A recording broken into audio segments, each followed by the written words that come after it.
Alrighty, guys, good evening. Happy fucking Tuesdays, guys. Hope you guys are a wonderful evening so far, guys. Tonight we're going to be doing a podcast. Oh, no! We're going to be doing a podcast tonight, guys, and covering the Starship 6 launch.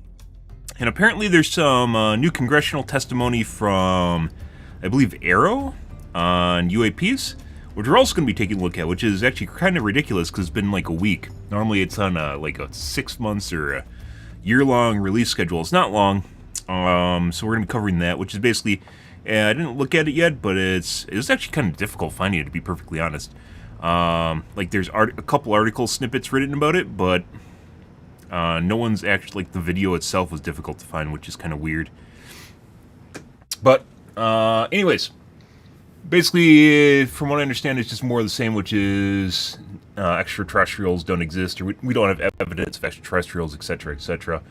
There's more to it, which we're going to take a look at in a second, but basically, I think it's basically your typical canned release statement, so probably not anything interesting going on there. However, I do want to take a look at Starship 6. We're going to probably be fast-forwarding through a lot of the launch, or ish, because normally they're about a 2-hour-long segment, but I think Starship's enough of, I don't cover like the other launches, is interesting enough that it's worth watching. The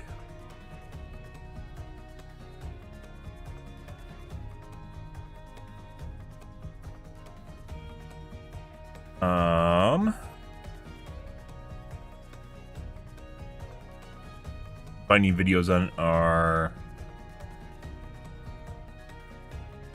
this, and then we got to go to the fucking video on X. There we go. It's kind of a pain finding all this, so like that. With propulsion and integration. And if you're a hands-on tech, we're looking for integration technicians. We're gonna fast through parts of this, but we'll look at the interesting parts. A Starship every 8 hours, and to do that, we need builders. No. Yeah, we're definitely gonna need a lot of builders to get that down to just 8 hours. Potentially, right? Yeah. Next year, I think they plan on having like a launch every 2 weeks, I believe it is, and the cadence or launches are actually going to accelerate extremely fast. Good evening, Angry. Stream on YouTube is sideways. YouTube, for some reason, recommended you my mobile stream. I have both a desktop and a mobile stream, which is one's vertical. For mobile, if you click on my username, you can find both streams that operate in tandem on my profile. So, for some reason, YouTube recommended you my mobile stream instead of my normal desktop stream. Don't know why, but that's the way YouTube works. So, I have both. Starship features 2 major parts, the ship, and we're going to take a look at Starship, guys, and then we're also going to cover the UAP report, which should be short. Most of this is going to be the launch, which, as I mentioned before, we're going to fast through a lot of this. Flights include everything on the booster, and the tower checks out after launch. I'm going to get my coffee, guys, and take a look at this. There's definitely kind of like a lull in between two, which we'll fast forward through to as well. Yeah. A lot of things have to go right in order to bam, bam. Thank you, ma'am. So if all criteria is met, we will attempt to catch, but there is a chance that we may not. Either way, we'll be getting tons of in-flight data, which is extremely valuable. Exactly. Okay, I'm gonna grab my coffee, guys. 1 second. Pretty epic, though. So, like you, we'll be keeping our hopes high to see another one this afternoon. Now, Dan, you got to see it in person last time. Are you mentally prepared for a possible round 2? I mean, probably not. That was pretty hands down the coolest thing I've ever seen, and the fact that we're going to do that every time now breaks my brain a little bit, but it was absolutely incredible. One of the unique aspects with Super Heavy coming back is it does generate a sonic boom. This is something commonly associated with reusable spacecraft. It's coming in faster than the speed of sound and then slowing down. It creates that pressure wave that builds up, and then when it reaches you on the ground, that rapid change in pressure is that quick thunderclap sound that you hear. Now, generally the only effect is that thunderclap sound, but if you're not expecting it, it's definitely going to get your attention, and we were able to hear it last time. The impact of, or how loud it is, changes pretty dramatically. And in this video, you can see as we were descending, and there was kind of that quick triple pop that you heard. Now that was picked up from closer to the pad. Most people at our distance and further away, you're only going to hear one or two as they're happening kind of so on top of each other that it might just sound like one big bang. But as I said, that's something that's only associated with spacecraft being reused. We hear it with Falcon 9. We heard it during Shuttle. Already. And looking forward to hopefully hearing it today. Just a quick status check, though. We're about 85% let's full fast on forward ship, through most of this. 2/3 of the way full on booster, continuing to count down. And when the time comes to land on the moon, And both there, at that point, basically up until T-minus 40 seconds, all aborts are just holds. This would allow the team to wait for final checkouts to assess propellant levels, engines, avionics, vehicle pressurization, range, weather. Occasionally we've had shrimp boats lingering in the past, but that doesn't sound like that is the case today. yeah, not today. No shrimp boats, which is great. Everything so far is looking good. We're getting really Hey, those are excited fueling here. levels Just a on the few left. minutes away. We're going to go back, send it over to Dan in Starbase. How's it going, Dan? Coverage much better, by the way. It is We watched the still first Starship going launch, great. Just and coming coverage up is on pretty about 3.5 poor, minutes despite how away, big so of a we deal should it be is. done with our Because prep like media coverage or momentarily. their own Very personal excited. We'll close out on broadcasting Booster. is actually just like a Our super flight small control portion of their team budget, on right? board, or Takes in almost the nothing, building but just it behind me. Not on garners a board, lot so I of wish they were on board. eyeballs, Flight right? control team And in the interest. building behind me, It's they're what you gonna want. have a lot of work to do right after we lift off, as we still have a lot of manual checks that happen on the tower prior to the flight director, who's going to be Tristan Pierce again today, giving a manual command to bring the booster back to the launch site. And the tower did just incredibly well on the last flight. We didn't lose any of our required redundancy for a catch, and so we're hoping to see that again today. A lot of the team Had a catch on the last one, really which was for putting the armor lower around the booster. tower, making all of those things work. Played a Just huge the role in booster, I making that guess? catch possible, and looking forward to hopefully seeing that happen again. And of course, sending our first payload to space. You can see the banana. It's very tightly secured, but I assure you it does have some room to float around. So once we're in a zero gravity environment, we should see our first Starship zero gravity indicator putting on a little bit of a show. And that's looking right in. That's where we're going to have Starlinks. That's our PEZ deployer. So getting its ride to space. Yeah. So No Corvette this coming time. up in about 2.5 minutes, we are closing out on all of our prop load. Yep, just heard that our fill drains are starting to close, so that means we're no longer going to be floating Second one, guys, propellant they're multiplying. into the booster and the ship. We're going to do what's called Kinda ridiculous how much of a pushbacks. swampland so all that of is. Propellant in the ground systems is going to get pushed back to the tanks, clear out everything around the pad right before we light those 33 engines and take off. Just quick reminder, you're going to see fire start at the bottom. You're going to see the deflector start at about 10 seconds before launch. Lots of water to help dissipate all that heat, all that sound.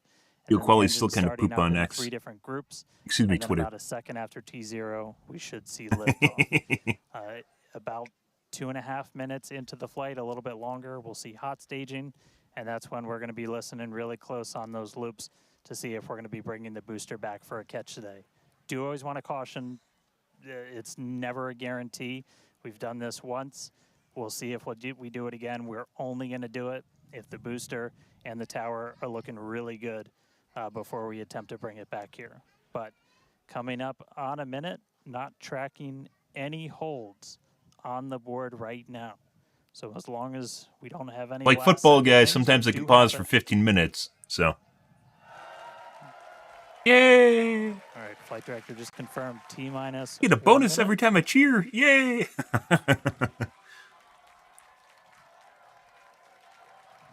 Key moment to look at in 10 seconds, that T-minus 40.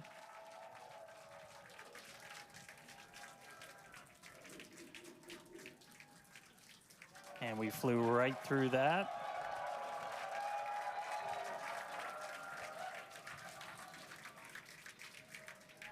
Flight directors go for launch.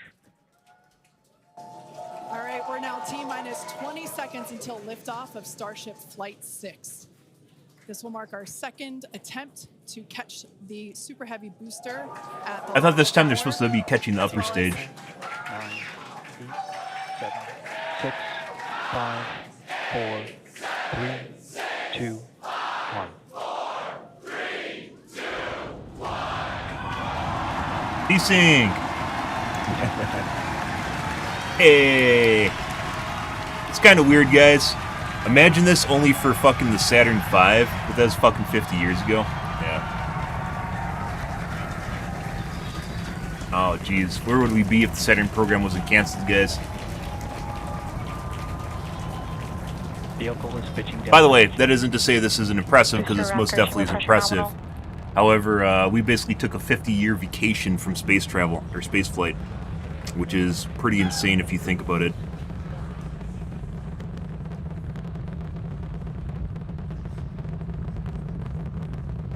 Booster and ship, avionics, power, and telemetry nominal. Fine cigarette.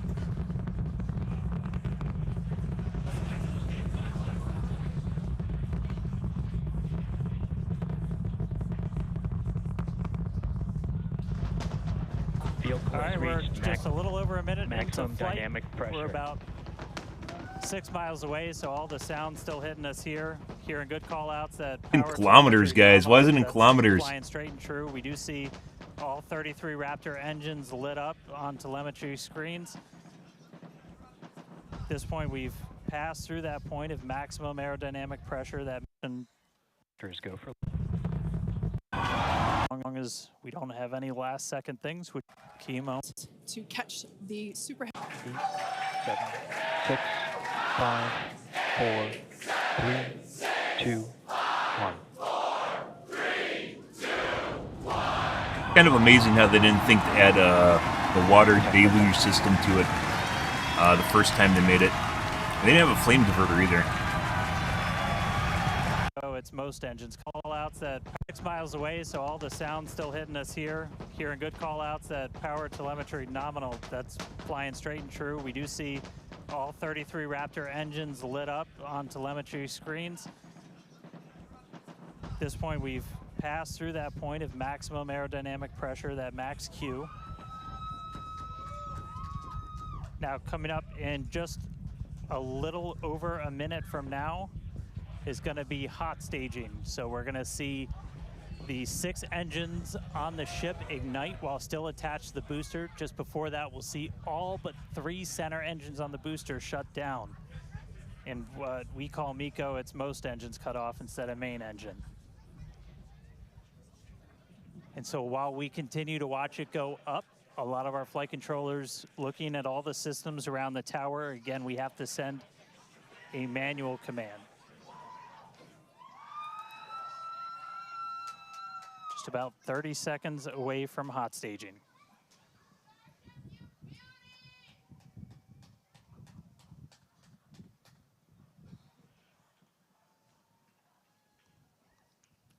Kind of ridiculous how you can't see the upper stage anymore, or the rocket. Makes you wonder, like, you could... I know it's real, guys. I 100% know it's real, but you could legit make this up with CG. Go for catch. Booster engine cut off. The return flag is set for true. Ship engine startup. Stage separation. Maybe it's just the angle? Right, hot staging confirmed. 6 out of 6 lit on the ship. Booster boost back going. We heard that we are go for catch. Kate, Jesse, take good the views. Hopefully I got a booster coming home real soon. Wow, from our view here, Dan. I swear to God, guys, in prior videos they didn't show... These are the catch arms on the side here, which basically catches it. Look how fucking tiny they are. It's like fucking 1,500 tons, and they're supported by these little things on the side. This doesn't feel right. I swear to God, this doesn't feel right. Like, it's too small. That's what she said. But, like, I swear to God, before they weren't showing these, but this is actually... I thought it was the flippers they were catching, which would be insane. These are actually for guidance, right? They're flaps. But it's actually this guy right here. Coming home real soon. Wow, from our view here, Dan, great views of planet Earth behind that super heavy booster. Right now it is performing the Ship boost damage back burn. nominal. Good news there, telling us that the pressures inside the ship are good. That is the second stage, or the upper portion of the vehicle. Follow along with the telemetry on the bottom of your screen. Yeah, booster is currently, super heavy, is currently in its boost back burn. This boost back burn. Avionics, power, and telemetry nominal. This boost back burn lasts just a little bit over a minute, so we've got a little approximately 30 seconds left. We've had shutdown of that boost back burn. Up next will be hot stage jettison. The view from the camera on the left, or from the booster on the left-hand side. That's of your really screen, fucking far up there, and then too. Tracking cam there on the right-hand side of your screen. We'll see those grid fins. Booster offshore divert. And we can also see that the hot stage has been jettisoned. Yes, visual confirmation of that there on your screen, which is great. That little Now, adapter that they need Starship is so they don't following a explode the nominal booster. trajectory. The next step for booster is going into that landing burn. Again, it'll light up 13 of those engines and then pare down to 3 engines right before booster catch. All right, now just real quick, we did hear the call out, booster offshore divert. Unfortunately, that means that we are no-go for the catch. As we said before, Aw. both the tower and the vehicle, as well as the operators on console, have been actively evaluating the commit criteria for that. They don't want to blow up one of their return to the towers. watchtower. I mean, And a failed unfortunately, booster in the we did not water have is a much pass less on of a those PR criteria, setback so than no-go watching one of their for towers explode, tower even though catch. it doesn't really matter because there's And no one Dan around it. mentioned that we're constantly Like, there's no one there. It's not like evaluating people are the gonna die if criteria it for hits the catch. tower. There's a lot of things that need to go well in order to line that But up. if it's any Unfortunately, indication we will of forego how booster little catch tolerance today. of things But going what wrong, you're the seeing first on your space screen flight where is people are ship, freaking out about the pad exploding, currently like making its way all of a towards the sudden, Indian like Ocean, still there's looking like good people so like far. calling to cancel the Exactly. program because So like views wildlife there were of injured the or booster something. On the left-hand It's side like, of your screen, yeah. views of the ship on the right-hand side of your screen. Look at all the rubble that went We into the said ocean, before guys. that it was not guaranteed that we would be able to make a tower catch today. So while we were hoping for it, like We we watching said, it was space pretty flight epic happening on and they're attempt worried one, about but, fucking rubble the falling in the safety ocean. of the teams and the public and the pad itself are paramount. So we are accepting no compromises in any of those areas. Feels bad, man. Exactly, and we're still going to get. That being a said, lot they're of planning on good like flight pumping out a data shitload of these, with so booster one even, not but being especially caught with isn't ship, actually a again, big we have deal. an additional Where they've only objective had like today what? to This is do the 6th an launch in-space over the last relight year of a and a Raptor half. engine, which Year again will help and a us half. set us up for being able to do deorbit burns, which is Ship chamber pressure is nominal. which is important for orbital flights. And what you're seeing on your screen is a view from Super Heavy Going as into the it's ocean. making its way back down to Earth. Yeah, once again, we are attempting an offshore landing of the Super Heavy booster. So we have seen this before, and it is still very fun to watch, watching it come down And then for a explode in the soft ocean. splashdown off the Gulf Coast of Texas. We can see it there re-entering. We saw earlier those grid fins. There are 4 hypersonic grid fins. Oh, we can see that the landing burn has begun on the Super Heavy booster. And same pattern, 13 engines will light, gone down to 3. just Not as into the we water! expected. No! No! No! You could have used that again! What an incredible view Oh! of splashdown that Oh. we got today.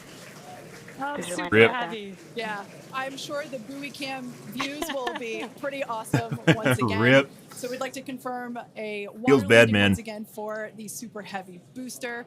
Congrats to the SpaceX team for making Always feels like that a waste when you see that milestone happen. as well. Now, ship continues to look good. We can see that it is. I wonder what's wrong with the booster. While all of that was happening, the crowd here in Hawthorne continuing to react to all these amazing views that we're getting. The next milestone is Starship is in terminal guidance. great news there. Starship terminal guidance, referring to what we see here on our screen, the upper stage.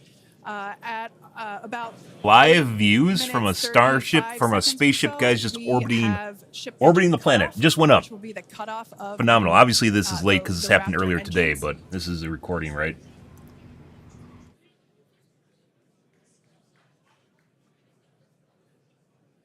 We can see on our screen ship giving us some incredible views brought to us by Starlink.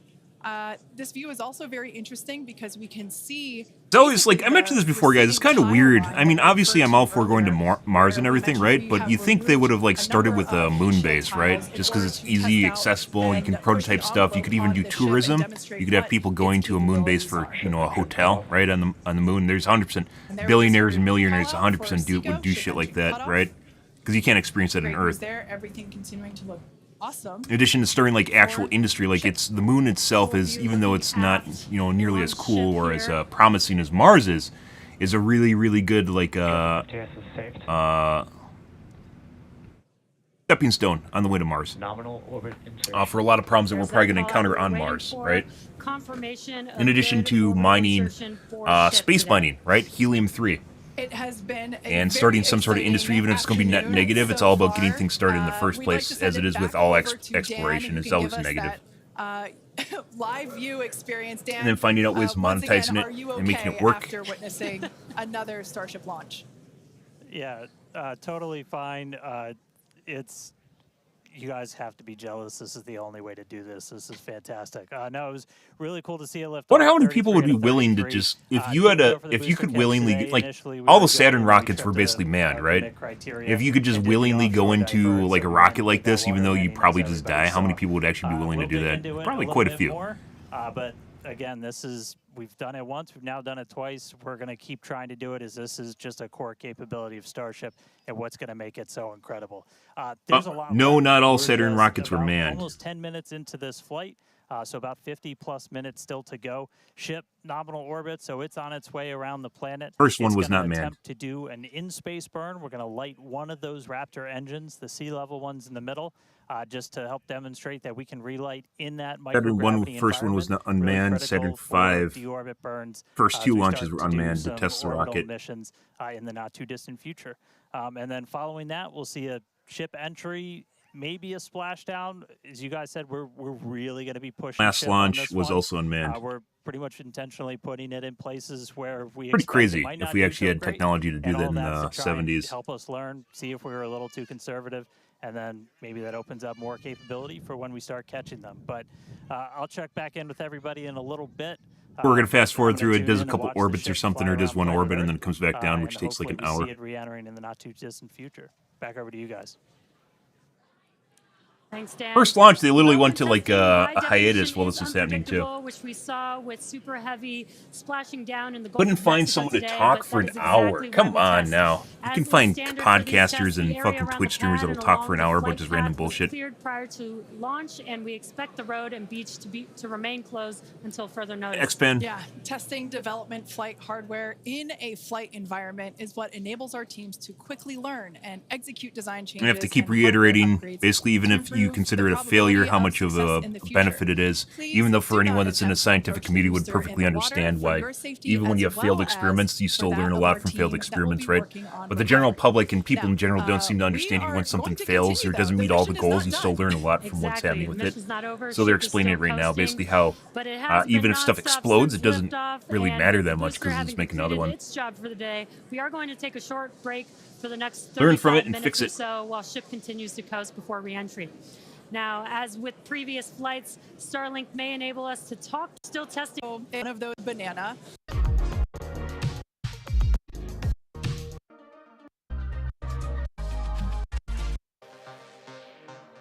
Oh, banana view, guys. Very phallic. Symbol of phalluses, guys. The banana. Uh-huh.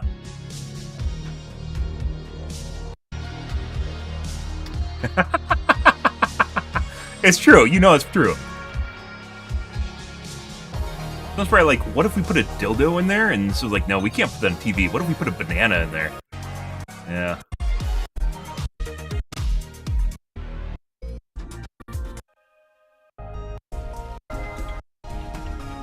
That microgravity environment in Earth orbit.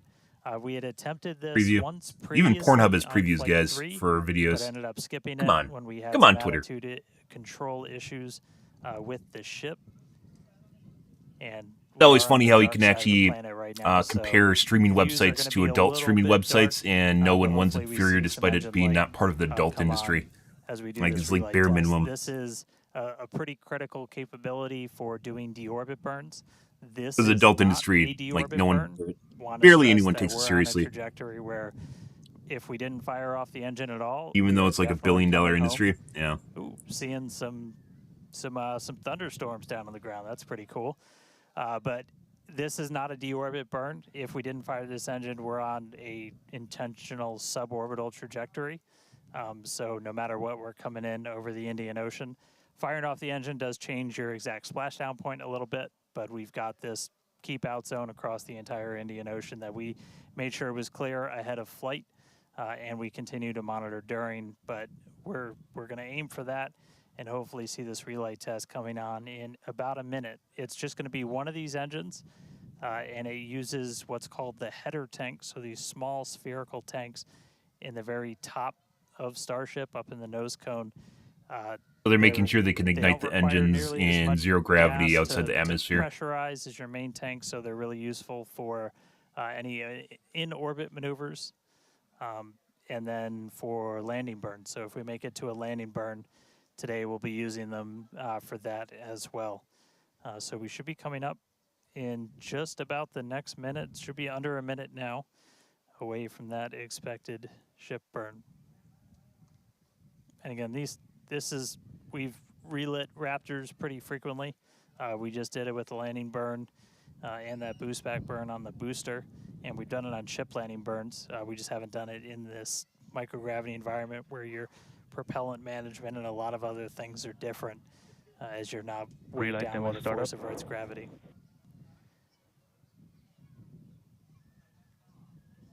And just heard the call out for startup. There's some light. There's that Raptor relit. What the fuck is that? And shut down. All right, there you have it. The first time ever lighting a Raptor while in. All right, there you have it. There's some light there. On here, it looks like there's fuzz or something attached to the frame. The call out for startup. That reminds me of like moss or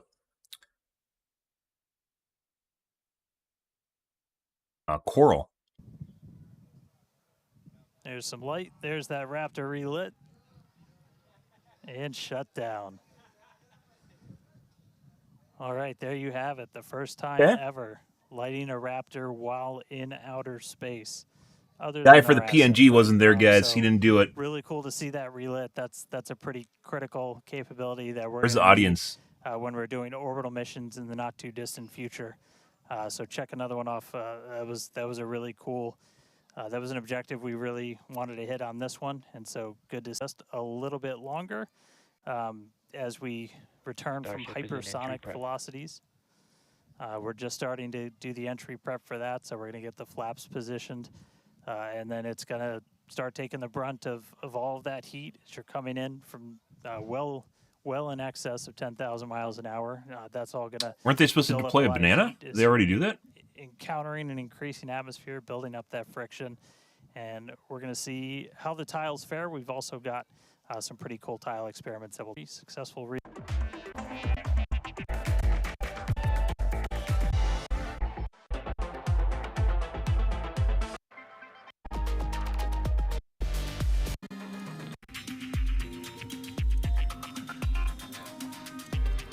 going on here?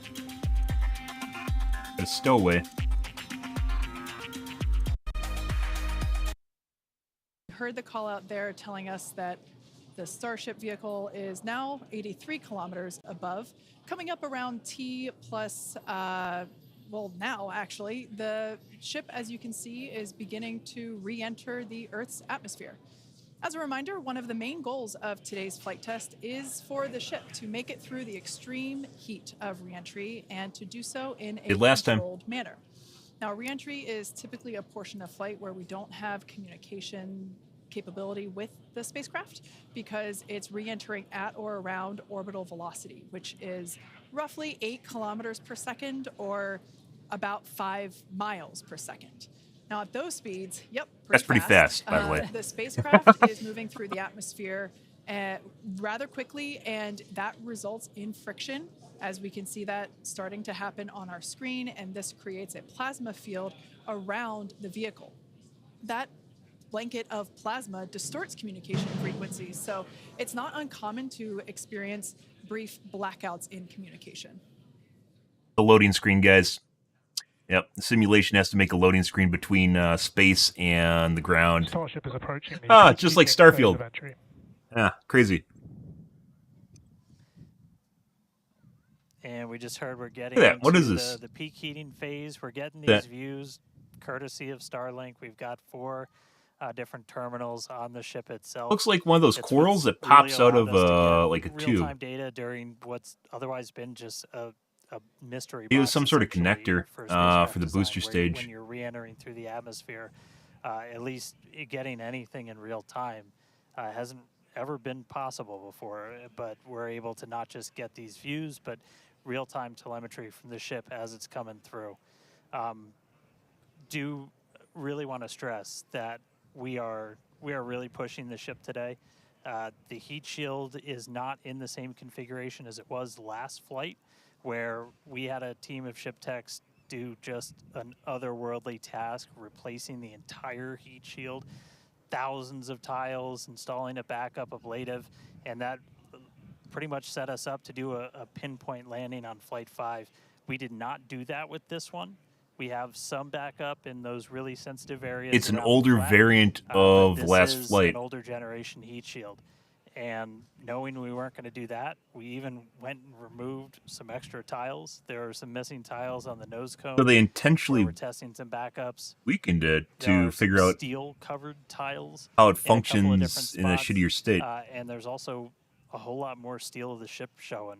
As you guys talked about, we gave it a little bit of a haircut, a couple hundred tiles trimmed off the sides, and that's where we might have catch fittings in the future. But ooh, color's starting to come in. So it looks like things are going to start heating up, Kate and Jesse. Yeah, fun fact, Dan, we actually removed 2,100 heat shield tiles from Starship in order to basically present that necessary receding line, which you kind of can see there in your view.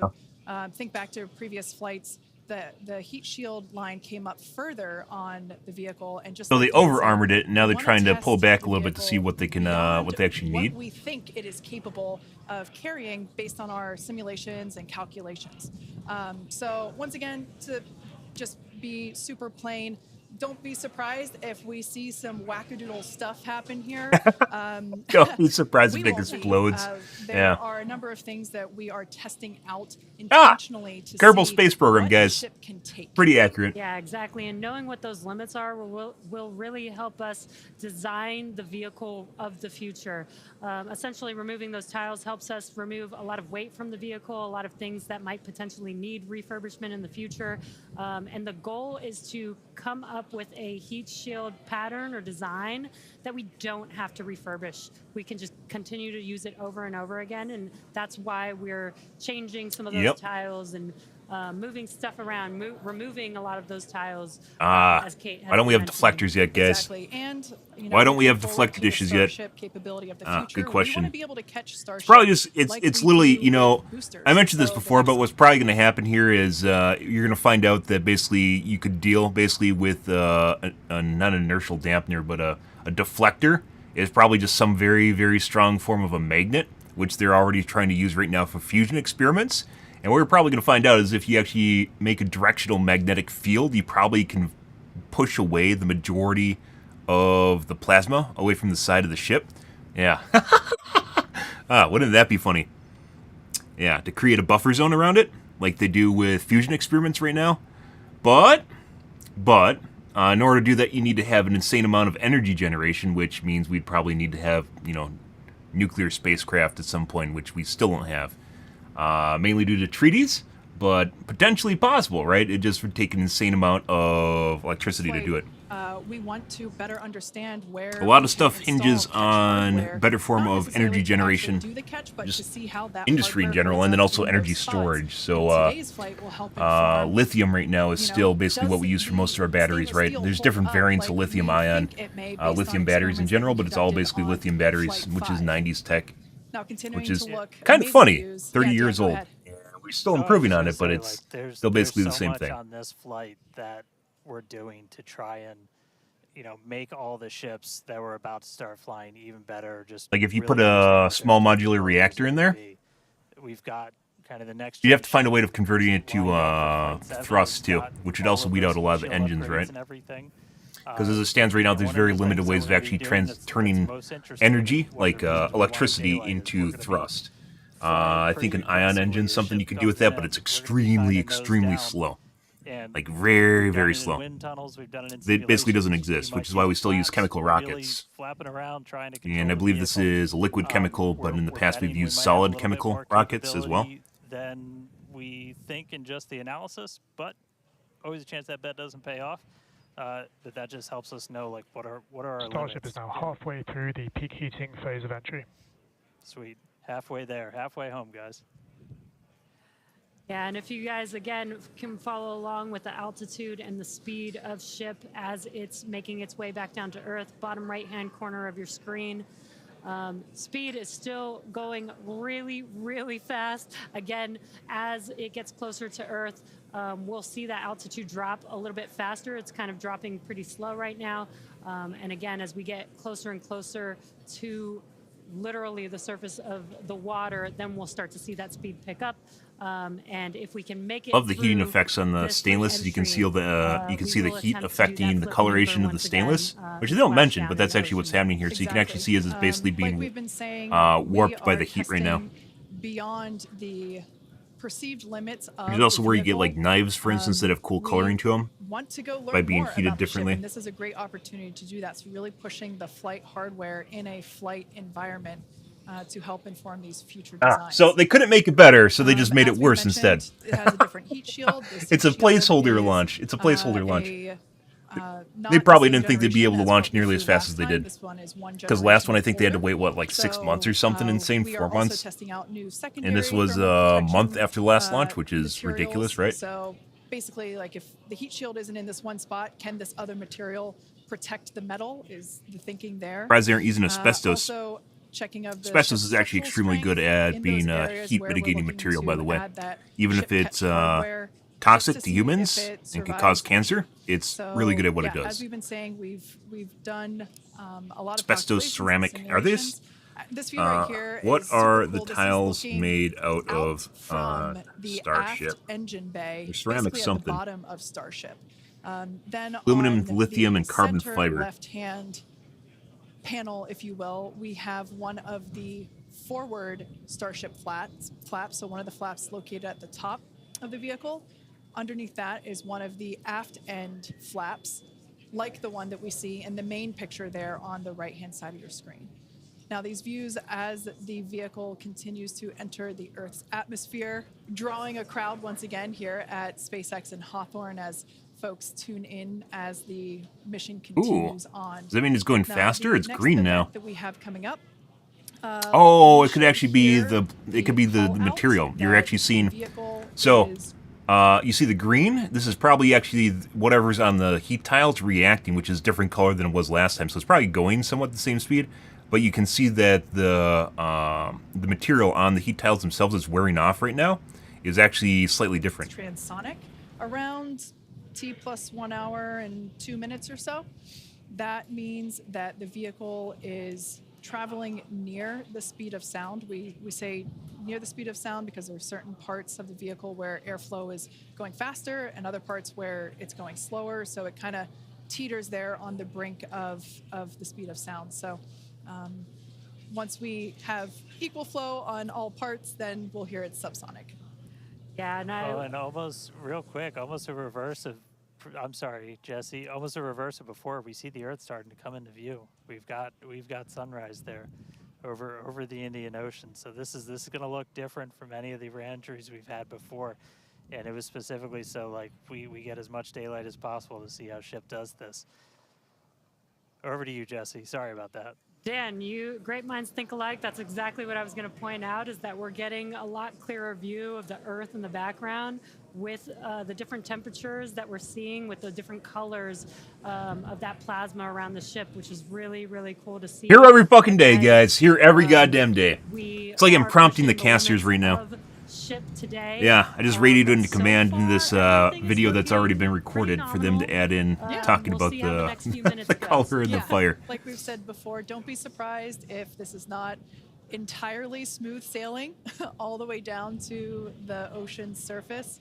Similar to Flight 5, we are targeting the same splashdown location in the Indian Ocean, but we are not expecting to recover the vehicle. Right, and we were getting some glimpses of the flaps. The flaps so far are looking pretty good. We're not seeing any burn through. There's those flaps again in that hinge area, which is our most concerning area there. That's great news for us for now. Again, the next few minutes could change as we continuously push those limits. Apparently, there's safer versions Yeah, of material that aren't we asbestos related slow now. down a That are little bit, better. Once we're subsonic, essentially, so I think that's about 1,200 kilometers an hour. Once we're down below that, that's when we're going to kind of dip our nose down and get that more aggressive angle of attack. Normally, we're just belly flop right into the water, pretty much, that position. But if we're going to be able to do return to launch sites, we're going to want to be able to fly with a little I was bit using more of an Space angle of Shuttle solid attack, rocket get you a little boosters. bit more range as you're coming through. And so this'll be just a test to see quite how far can we push it.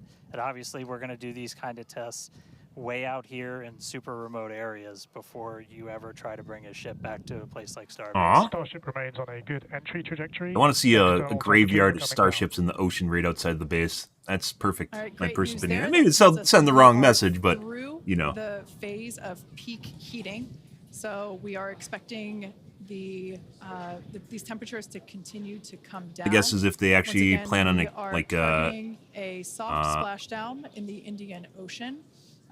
discarding the around rocket. They off can't the do it northwest in coast close to their normal of base. Australia. We can see these beautiful views of planet Earth coming in. Yeah, this is very different where we had nighttime views of the ship as it was re-entering. Much more And now photographic. we've got daylight. It is about an hour or so after sunrise there in the Indian What this Ocean. guy's doing So right here? That pretty cool to balancer? see this. Yeah, and it might not seem like it makes a huge difference. tiles but on we the do back get a edge little of it bit more on this light flap, on but on ship that as flap. well for the camera views that we have. Also, that guy's heating up. Which is very beneficial for us to visually see anything and try and correlate that to Uh-oh. any of the sensors like that side's or getting data too that hot, we guys. have on the vehicle. Exactly. That is why we shifted our launch window so that we could have that daylight in order to improve our observations of the vehicle. So not only are we getting all the Probably raw that, data and also it from looks all the nicer from the sensors that are perspective of on someone board watching the launch, right? Starship, but we also All have for moving the multiple time period a little cameras bit. and assets out there that are watching the vehicle and will also be able to tell us with this visual story that is also very, very important. Here every day, guys. As Here we every get fucking down day. A little bit lower, the Raptor engines And are I'm not in their getting paid chill anything. phase right now, so just essentially getting them primed to turn on. We're going to use those 3 center engines to do a landing flip and then a landing burn. So we'll come down kind of in that slightly pointed down belly flop and then fire off those engines. Slow to down a flip lot? us around and then do that Must final have. landing burn. That should be coming up in just under 5 minutes from now. And then hopefully we start hearing some call outs on transonic and subsonic as we slow down. Again, once you hear Starship as subsonic, keep a close eye on the flaps. They're going to be working overtime essentially to maintain control of the ship as we get a little more aggressive with this. Rip. That side, yep. They probably halved it We if you can think about see using that it. We are beginning. Starship has passed maximum entry dynamic pressure. They probably changed it All right, so great call half out the there, ship has but you can like see one on kind this of tile view or here, something we like that, and the do other have side is another heating side. there. Another type. That looks like one of the forward flaps on Starship. Which still did better, by the This way, is than I think it was the first to be one? expected. Second one? We knew that the vehicle Second one. would perform differently than what we had seen. Third one. on I don't even Flight know anymore. 5. This is actually really good data Sixth because one? it tells us what parts of the vehicle at this. Yeah, my guess is they halved it. So one what half will of it seem to has be a certain higher type of angle tile attack or once we drop down, composition. The other side below has the another, speed of because it's sound. going to evenly We'll symmetrically have a heat higher right across the angle whole attack, thing. meaning we're going to be flying. So you could nose down, technically have 2 basically. tests in one if you wanted to So do yeah, it that way. This is good news, but we can actually, looks like that heating is starting to cool off there. Yeah, and it still made it, and still did Yeah, better it's a than the little last burn version of it, but through. you know, it probably fucked Again, the it is flap. important to note when we start seeing that through the ship's descent as well. So like Kate was saying, we're getting some really good data here. It looks like the other flaps are doing a little better than the one that has a little burn through, which is some good news. Again, constantly watching. We've got a couple minutes until we're expecting to make it all the way back down to Earth. Exactly. And like we said before, we are not expecting to recover the ship, although that would be great. It'd be a nice bonus if it happened, but How would you it's not actually, really in our like, I think if they wanted to recover it, because it lands, like, in the bottom, really right? wanna Like, it push the lands hardware, normally, as like, we've if you been ever seen the saying, Falcons come down, they but land in really the bottom, right? telemetry Like, and the they data plop down. and the I think if they video wanted to that we recover it, they'd receive belly all the flop way it, to the right? end is truly what we're looking for and will help inform the future designs. Because it comes down on the of bottom, this which basically fucks up the engines, We or can see whatever's some left of the flap engines. movement as the Going camera from is super moving hot to around. super cold is not something what that's you're tolerated seeing well. There is the flaps adjusting, and we have a camera on one of the flaps there this is the view that you're seeing there. They'll only probably make it so it'd actually survive if they wanted to. And you can also see the I graphic don't at know. the bottom. It's probably Oh, sealed it's pretty slowing well down too, so if past it has Mach air in 1. it, it'll float, right? And call outs aligning with this. You can see the orientation of the vehicle. They just they starting could to recover them change. from You the can follow that ocean graphic without at the actually bottom using of a your landing arm. screen. I mean, you wouldn't be able to do it with people Again, that inside, is why but those flaps are changing. They control the orientation. you could totally of like the set vehicle. it so it comes down and then it reorients itself and belly Starship flops at has the end, started right? a subsonic belly flop, remains on a good trajectory. I was gonna say this is when Which actually would be kind of things cool because will it present start to another get way a of little recovering your interesting. vehicles So this without is when completely losing them. moving assuming you slower, don't the get the speed is option to down. actually You can catch see them that properly. nose slowly start to tip down, and we're going to try and maintain flap control the whole way. But we are just a couple minutes away from hopefully doing a landing flip and landing burn if the flaps can hold together. Yeah, this is such a cool view. This reminds me of when we first performed the belly flop maneuver on the high altitude test with serial number 8. We saw the ship come back through. Which and launch is always it? I don't know wondered what it serial looked number like 8 is. from Which ship's launch was that? perspective, and this perspective, I don't know think, your helps serial inform numbers. It that. doesn't even We say will the be, serial as number Dan down said, here. We will be dipping down a little further and really be flying nose first. This higher If you're angle doing something impact, like this, by the way, you know, it'd be we're cool if it actually intentionally just doing did it what to they do with the stress first one, those which is aft making it doing like a flaps, loop-de-loop in the and air or that will something help like that. inform the limits of flap control in order to Because collect it was the data second for one? future No, the first one I landing think did profiles. loop-de-loops in the air. It was the second one. One of the two did a loop-de-loop in the air unintentionally before they blew it up. I mean, we're looking good so far. We've just got about 5 kilometers in altitude to go. We'll ignite the engines when we're still just a couple hundred I'd like to see the meters, side with over the ground, damage do that flap. flip. They're only Starship showing this 5 side. I don't know if maybe they only have one kilometers, cam. altitude remains on a good trajectory. I have a feeling this is going to look so cool as it passes through the clouds. Is it? Obligatory shout out to the entire avionics team on Starship. And there's that nose down orientation. Oh. Now the Raptor engines will relight and help flip the booster back up. This is a more severe flip given the orientation. The engines will shut down prior to the water making impact, prior to the vehicle making impact with the water. Our ship is doing great so far. There's those engines relighting.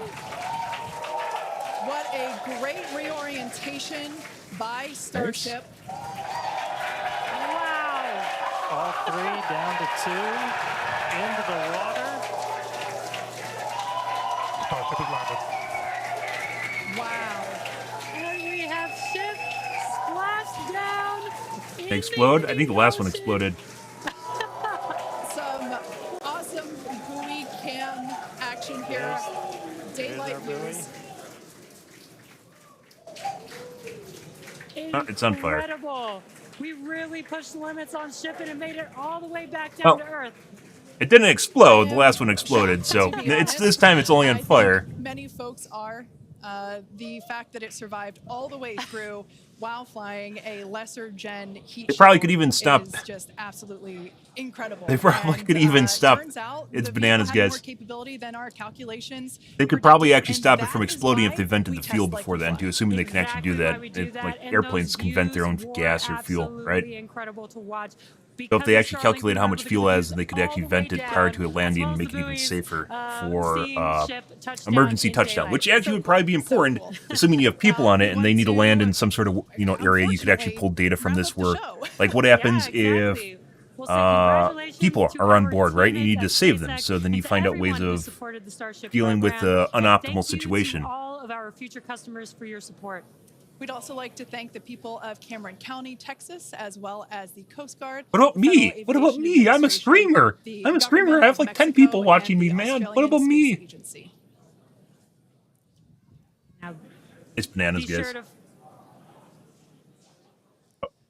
Oh. Smile. What are we missing? Hey guys, I could take it from here. That was just incredible to see that splashdown. As you said, thanks to everybody that took such a huge part in this. Everybody too. here at Starbase that's worked on this program, just really pouring your lives into it. Guess they're making sure that he was Great to see in another position or booster something. lift I don't off. We'll actually know catch up what the next was time. going on there. Great to see ship in the water. New version of ship coming soon, so a lot more exciting launches coming up real soon here from Starbase. But I'll send Military this out this personnel? time. We'll see you guys next time. There. Awesome. Thanks, Dan. Be sure to follow SpaceX They had to on go to X Dan, for guys. updates and more exciting views that we weren't able to feature on today's broadcast. I'm sure there will be plenty of those. Now, thanks to all of you for tuning in, and we'll see you next time. Bye-bye. Well, we're to keep covering these guys. Just if they have like experimental flights, I know it's like stuff that kind of seems bad, but eventually, like if they increase their cadence here, eventually we're gonna get to the point where this is no longer experimental and they're just gonna have normal flights like with Falcon, right? It'd actually be kind of cool to watch their experimental flights, assuming they're actually gonna do more testing like this. Mainly because it's like watching iterations happen in real time. Obviously not your production model, but you get to see parts of the ship explode and random things like that, right? It's actually maybe I'm too much of an optimist as far as people being able to understand that even when stuff goes wrong, it's still cool and it's still fine because it's an experiment, right? It's just the way that it happens. But I personally I'm interested in the experimental stuff, especially when they're testing something new. That's really fucking cool. Status quo is not so much cool, even though it's reassuring people that things are bravo, they're working fine, we're going to space and everything. Stuff like this is actually really cool. And once again, you probably could even pulled even more data from stuff like this is if you're trying to figure out ways of making it. So imagine the case being if that's a ship coming down and there's people on it, trying to make it so they have the the highest chance of surviving in an unoptimal situation, even though there clearly aren't people on it. Eventually there will be people on it, and sometimes something's going to go wrong, and you need to have the opportunity to deal with it even when it's not in the best case scenario, right? Maybe I'm just thinking too far outside the box and it doesn't really even matter at all. But it's important to stress, which they talked about quite a bit in the video, is that even when things go wrong, it doesn't matter because that's actually what it's a learning experience, right? And a lot of people don't understand learning experiences are basically just building on a bunch of mistakes and getting things right, and then building on the stuff that you got right. And when stuff goes wrong, you have to figure out what went wrong with it and build more and more and more and more. It's an iterative process, right? Cool stuff. It's the reason that we're covering these guys, even if you are not a fan of the Musk because of his political views. Stuff like this is really fucking cool, and we took a 50-year break from doing exactly this shit. Yeah, the Saturn V's guys, we legit launched a space station to fucking space. The moon, what was it called? Skylab. Legit, even though we deorbited it, and apparently Congress right now is considering deorbiting ISS because it's at the end of its life, even though they could push it into a higher orbit and basically preserve it, right? Keep it at a higher orbit and just have it sit up there until we can do something with it. I don't really understand the idea of people just completely throwing shit out sometimes, but, it's like idealism, right? Oh, the ISS is done, it's past its life, let's just get rid of it. And, legit other countries have, despite the fact that they're perfectly on board with it lasting longer, are planning on, removing their modules from the system and attaching them to their own bases in space, basically removing their parts from the ISS prior to it being deorbited. So, I don't know. We had our own space station in space for quite a bit, and then, yeah, just deorbited it. Just goodbye. It could still be up there right now because there's plenty of stable orbits that we can put stuff in where it doesn't deorbit. It doesn't decay forever. And instead, they're just like, yeah, no, let's just drop it into the fucking atmosphere. We're done with it. And you're like, have you never played 4X games before? Have you never realized what if someone's trapped in space and they need a place to be? Obviously, you need to have that derelict Skylab space station to be there or something. Either way, there's cool shit, guys. Like I said, it's kind of disappointing that they aren't planning to go to the moon because we could do that a lot faster and a lot sooner and set up basically the prototype for going to Mars prior to us going to Mars, right? Because the moon is actually really accessible compared to going to Mars. So when things go wrong, you can get, you know, back and forth, and the scrutiny and the, you know, needing to do things right is, you know, there's less of a margin. There's more margin for error, which probably will go wrong anyways, but just along the way. But maybe that's just me. I don't. Maybe Musk wants to skip past that because it's too down to earth, so to speak, right? Like other countries are planning to go to the moon again, and we aren't. We're going to go to Mars because that's cooler, right? I think it's kind of missing a step along the way for both like infrastructure, building bases, even tourism, and starting up industry in space. We'll probably all just start with the Mars as a stepping stone for going to, or excuse me, the moon as a stepping stone to going for Mars. But that's where we are. Okay, changing things here, guys. I'm going to take a piss real quick here. Kind of pivoting here, and then we have some. We're probably going to cover the next launch, which I don't know when that's going to be. Starship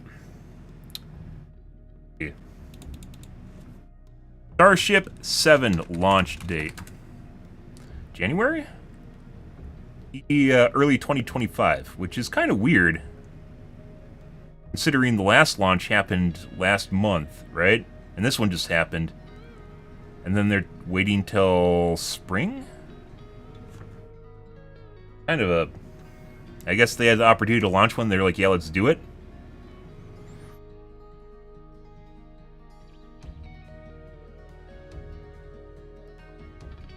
Due to complexities of flying the V2 ship. So they got stuff to iron out with the second version of the ship. So this is still another one of their V1 models, I guess. I don't really explain a whole lot of this in the video, which is all important. Okay. And then we're going to cover this, guys, which we are going to talk about here in a second, which there's a congressional UAP hearing on Wednesday last week, which we covered in 2-hour, not seminar, 2-hour hearing, in which basically they had former members of the government and, you know, current government members too, that were talking about basically stuff that they're not allowed to talk about, and talking about stuff that we should be allowed to talk about, and like an in-between and programs that possibly more than likely exist, but they can't talk about them or can't access information related to them, depending on which side of things you're talking about. So we're going to take a look at this in a second. The interesting thing here is this was last week, and Congress moves really fucking slow. So I didn't expect anything like this. Apparently they have someone from Arrow testifying there, which is curious. We're going to take a look at this in a second, but probably not anything outside of what we already know. One second, guys.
Okay, we're not watching the News Nation video, mainly because of the fact that it's, I've watched News Nation before, and it gets DMCA'd or takedowns, so muted.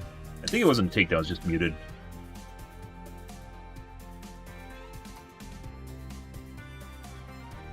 Anyways, what happened is I saw this. Where did I see it on? I saw the headline somewhere.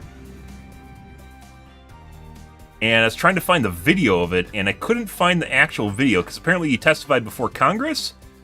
Yeah, and I couldn't find the actual video. Like, it says that there's a video, and there's no actual video.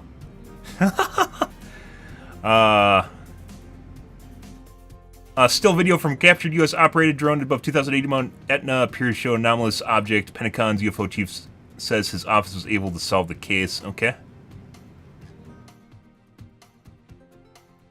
Like, I'm actually, like, it's not, I think Arrow's misunderstanding their job. It's not to solve cases, it's to show us and figure out the cases they can't solve. Maybe Congress is not giving them the right direction, which is, it's not, you know, we don't care about the trash bags, we don't care about the kites, we don't care about someone's drone flying around. We care about the stuff that you can't actually solve. That is the things that really matter. It's not the stuff that you can solve. It's all the other things you can't solve. So UAPs, if you're unfamiliar, guys, are unidentified aerial phenomena, formerly known as UFOs, which had to be renamed because people were turning into crazies and tinfoil hatting, and basically no one could take it seriously anymore, so they had to rename them. More or less, they had to rename them, and UAPs are now what they called for people that take them seriously, so they can separate themselves from the stigma and the bias associated with... Here it is.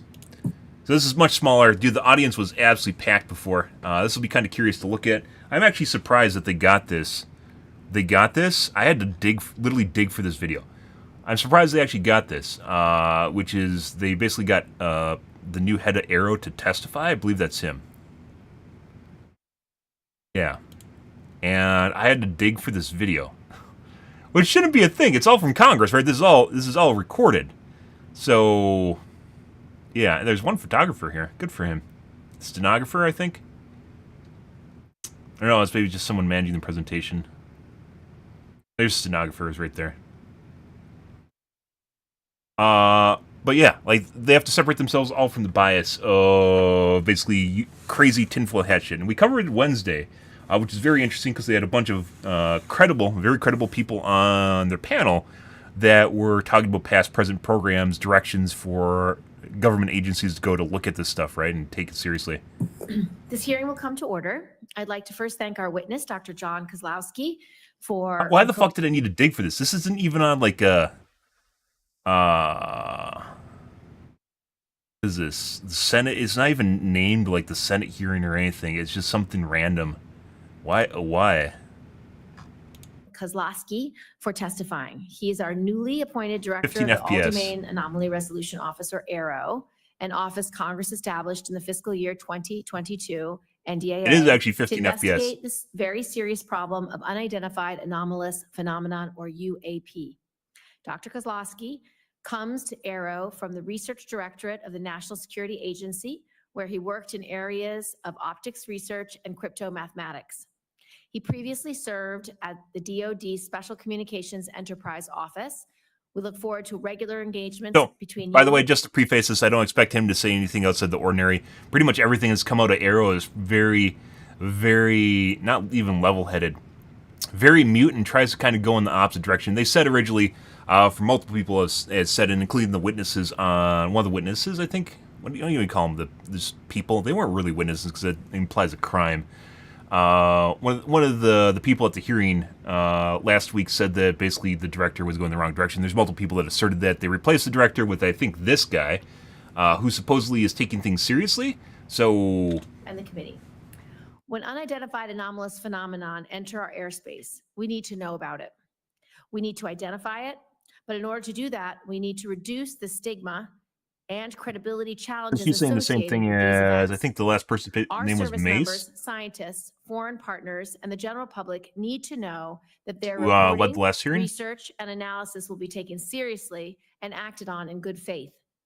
In the spirit of transparency, Arrow recently released a consolidated annual report just a few months after releasing. By the way, they also did an update literally the day after the hearing. Not even joking, the day after the hearing. These public documents help highlight the challenges. And it basically is just the same thing as what they released last year. Including the lack of timely and actionable sensor data, The need to revisit. They said that places they're or cases updating placed in the. active They have a archive, prototype sensor net, which and is the importance kind of of curious. I improving tweeted at reporting them sources, why they don't both use in the Doppler radar. So if you guys are interagency curious, Doppler radar is radar we use for weather, right? It is something that pre-exists that's literally everywhere in the country. It has almost complete coverage of the entire country, and it's generally all linked together. It's all, the information is all shared through a network. It already fucking exists. And if you didn't know, Doppler radar is so sensitive, it can actually detect bird movements. Yeah, it can see birds moving in the sky, which they then have to weed out because it's not weather, right? It's an anomaly.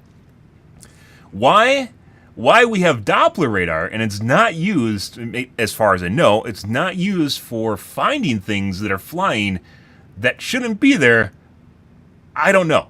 Because it could definitely be used for that, but it's not used for that, right? And Doppler radar, once again, is actually really cool. I remember back when I was in the 90s, and every local TV station would advertise that they had access to Doppler radar, right? Because it is done through NOAA, through the National Weather Association or something, National... what is NOAA anyways? Let's see. It's done through NOAA and the NWS, I think. National Oceanic Atmospheric Administration. So they actually have stuff in place, which is very important, by the way, because they do things like track tornadoes and hurricanes, right? The stuff that is extremely detrimental to your life, and you need early warning of. There's a time in our country in which we didn't have this, and we didn't have early warning, and tornadoes would just come through and people just get run over, and it was actually kind of a big deal, right? So yeah, this actually was founded out of a need to basically us to understand our weather, right? But it could actually already be used to see birds. Can Doppler radar detect birds, like flock movements? It's sensitive enough, guys, where it can detect birds, which is insane. Absolutely fucking insane. It's not used for bird tracking. It could be, as far as I know. It could be used for that, but it's not used for that. And it's like, the government itself is kind of weird because it's basically a bunch of working pieces that don't talk to each other, that just do their job, right? And they could be used for other things, but they don't because it's outside the scope of what they're supposed to do. And then on top of it, they obviously don't want, putting aside the fact that, people don't want more work and they don't want to do stuff that doesn't really, isn't going to, rock the boat, so to speak, right?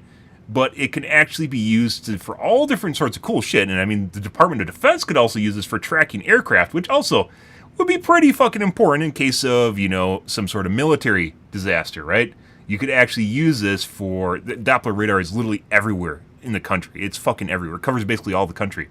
And it could actually be used for that, but it's not, because NOAA and the NWS is not, that's not National Weather Service, NWS, they don't do that, right? That's not their thing. They aren't there to detect UFOs or UAPs, and potentially they could actually be used for that, and or someone could have access to the data and then put it through a model that would then figure it out. Because if you don't know, a lot of your Doppler radar is actually put through filters, so it gives you what you want to see, right? But there's a lot of raw information there that's not actually used. Why they don't do it, I don't know. There's a guy that was on the last panel that was talking about basically combing through the NASA's archives looking for UAP, UFO data, which they could do, but with a AI model, very easily do with an AI model, but they don't, right? Because they just aren't tasked with doing that. And there's a lot of really, really cool shit. It's if you actually look at this, it's on the National Weather Service. It's literally, you can look at this. This is what happens when a flock of birds gets up and flies away, where they just poof. That's exactly what you're fucking seeing here. And they're literally describing it on the National Weather Service website. So, am I so far-fetched to believe, what it could potentially be used for? I don't think so, right? Yeah. But that's actually, this is really fucking cool. But it's really kind of weird. Like I said, just parts of the government are just detached from each other, and they don't really talk to each other at all. So, yeah, I don't know. And internationally. In this hearing, I want to probe a series of specific issues. First, also, get Cam Guy to set their webcam to 30 FPS, please. Unmanned aerial systems, or Hard to UAS, watch. continue to pose significant threats to our national security. In addition to safety of flight issues, these UAS create for our own pilots and air crew. The UAS present clear and undeniable counterintelligence concerns around some of the most sensitive airspace. While standard UAS are not part of AARO's mission, Your And work once again, on I had to dig for sensors this at video. military installations across the country I found it will on be critical space.com. to That making was sure that we for have the actual domain hearing that everyone's awareness referencing. necessary to accurately identify and track these objects. I expect your office to also pay close attention to any anomalous characteristics that these systems could This might present just in the be, future. what is it called? Second, I look forward to your presentation of 3 case studies demonstrating cases that Arrow has resolved, including the Go Fast, which is one of the most prominent UAP cases. Go However, I Fast. believe it is important to acknowledge ongoing public interest There's in no the fucking Nimitz way. incident, the There's no gimbal way. video, It's been and around for other like 20 prominent years. UAP No way. cases, and for Arrow to share what it can about those cases as well. It's also important that Arrow speak to unresolved cases and what types of anomalous I agree. It's activity the unresolved have ones that merited really further matter. analysis. And while I know Arrow has gone through a period of transition over the past year, it is important Because to share these disclosures, both resolved. Arrow was put into place to add transparency to UAPs, UFOs, and any sort of like things that we don't understand that are happening around us. And it was immediately, apparently, seemingly lobotomized from someone that ended up just completely dragging his feet and not really doing anything he was supposed to. Weirdly, not doing anything. It's kind of weird how he just ended up there and then just proceeded to muddle the entire system so nothing got done.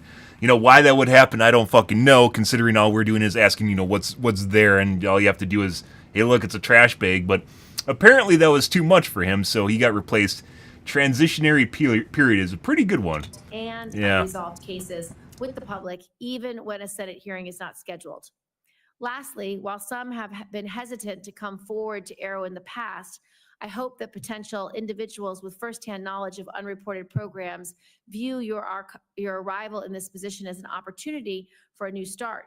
Arrow was created by Congress if to they're do saying they this solve Go Fast, it Congress immediately just waived makes me go, non-disclosure maybe agreements not. for those We'll see who what they say. disclose information to Arrow and gave Arrow the authority to go and turn over every rock. I hope those with information to share use this opportunity so that we, as your senators who represent you, can do our jobs. I look forward to hearing more on these issues from Dr. Kozlowski and for members to start a dialogue on this important topic. With that, I would like to turn to Senator Ernst for her opening statement. Thank you, Madam Chair, and thank you, Dr. Kozlowski. Our hearing today is about identifying UAPs and Bro, understanding cameraman, their potential. is there better coverage of this? Let me check real quick here, guys. They're 20 FPS, 15 FPS is very, very difficult to watch. So let's see. UAP hearing November 19th.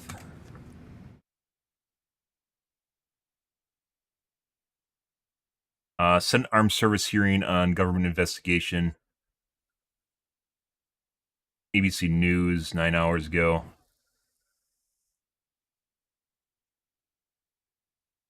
PBS News. Filters. How is it so hard?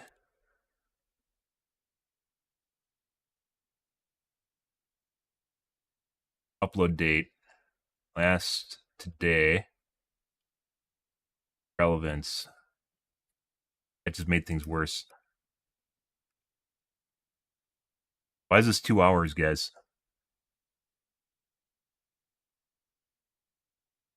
37 minutes.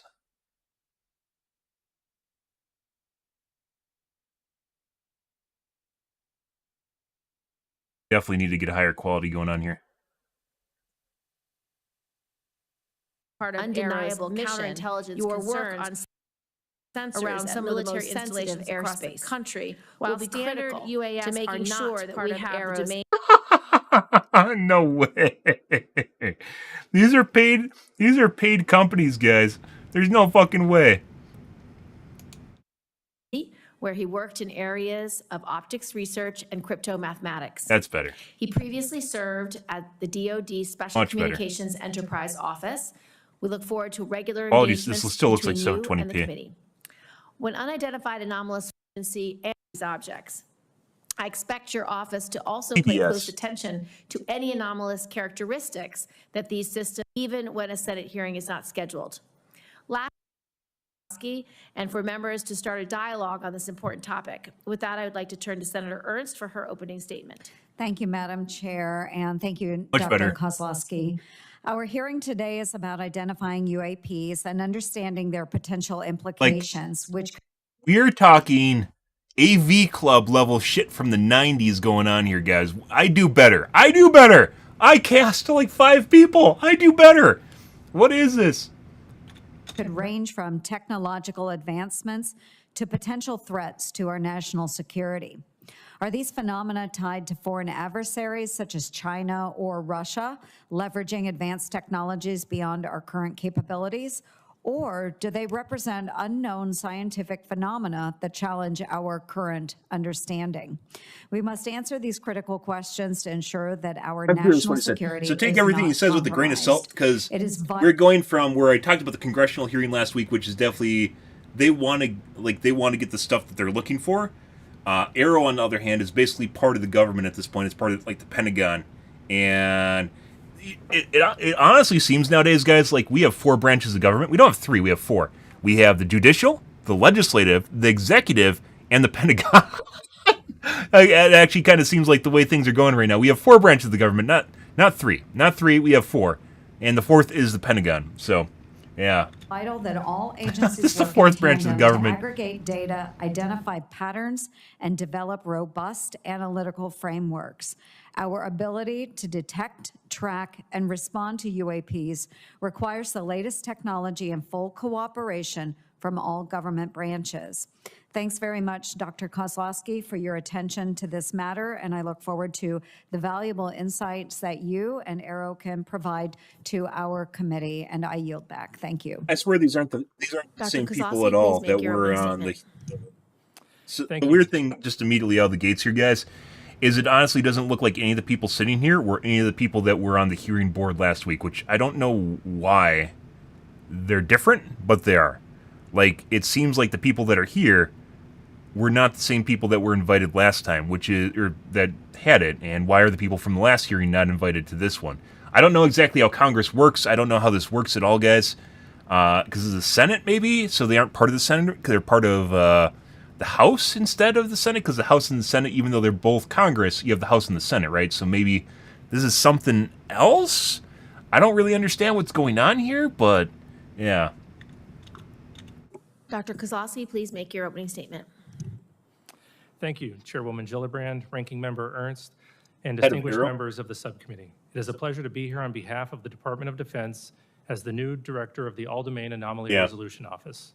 I appreciate the He's the new opportunity director to of provide Arrow. a status update on Arrow's work and respond to your questions about unidentified anomalous phenomenon. They were supposed to do this quarterly, by the way, when On they're behalf first of the formed, and they department and didn't. the entire Arrow team, I want to say how grateful we are to Congress for its continued support. Unidentified objects in any domain pose potential threats to U.S. safety and security. Reports of UAP activity, particularly near national security sites, must be treated seriously and investigated with scientific rigor by the U.S. government. So, even if you don't believe in little green men, guys, even if you don't believe in stuff being here from outside this world, because you are narcissistic and you think that we are the only life in the known universe, even if you believe that doesn't exist, stuff like this still has to be taken seriously, because if there's a technological,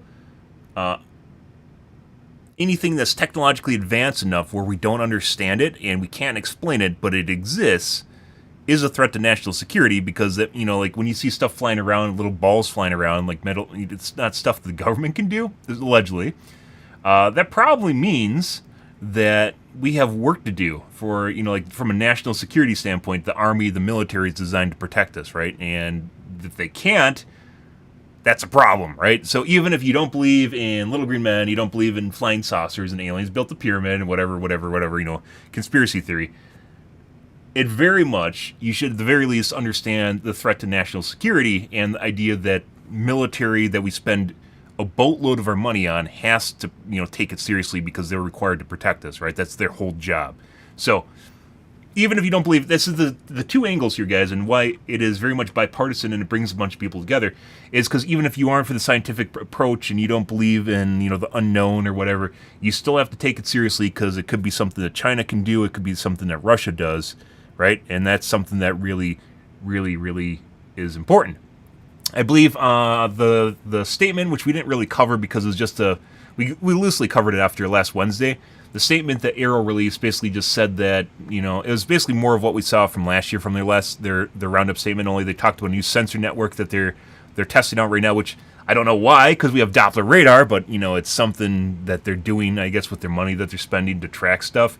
There is let's see. There's just more of the same. They're just doing more and more and more of the same. I just lost track of what it's saying. There's more and more of the same. It's a fucking Havana syndrome, guys. It's like beaming me right now. Oh my god, my 20 viewers.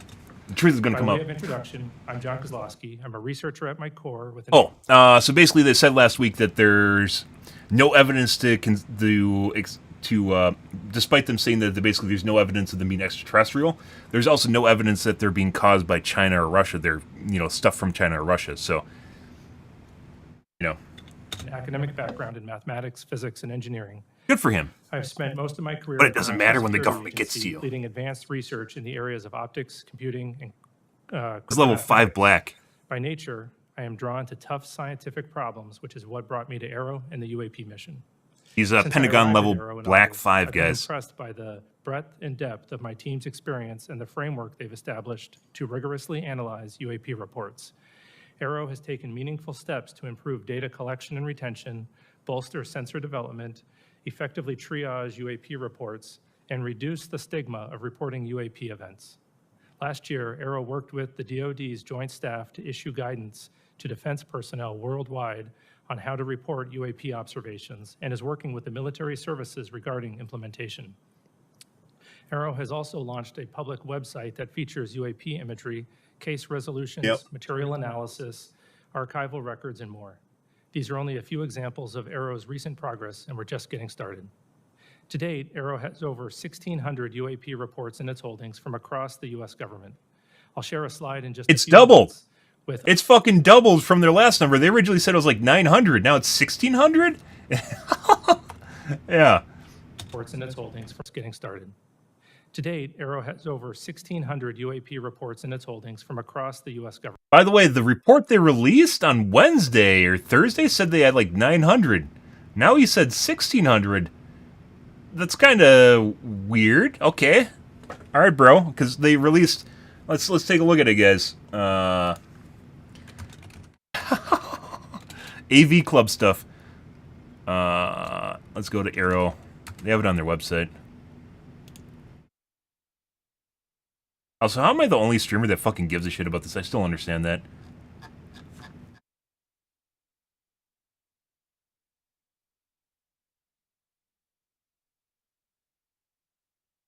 June 1st, 2024. 7:57. He just said 1,600. What? What is going on here? So, once again, 757, it is less than that. Report still, which is basically less than the report number I think I saw last year, which is they had like 900. And it says 757 here. And he just said, this is the director of Arrow. And more. These are only a few examples of Arrow. Arrow has also launched a public website that is regarding implementation. You can't turn on subtitles because they didn't fucking set the language. Dude, amateur hour. I can't turn on auto capture, guys, or auto subtitles because they literally did not turn on, they didn't set the language of the video, so I can't use auto subtitles. PBS, what the fuck? That just, anyways. Arrow has also launched a public website personnel worldwide on how to report UAP. Points the stigma of reporting UAPs. The military services features UAP imagery, case resolutions, material analysis, archival records, and more. These are only a few examples of Arrow's recent progress, and we're just getting started. To date, Arrow has over 1,600 UAP.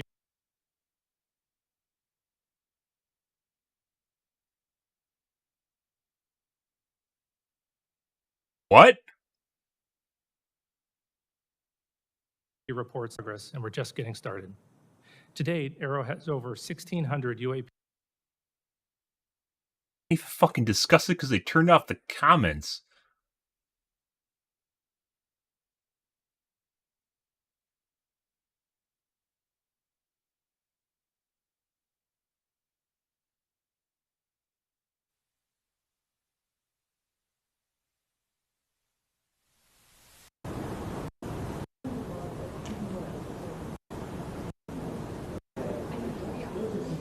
satellite fleet.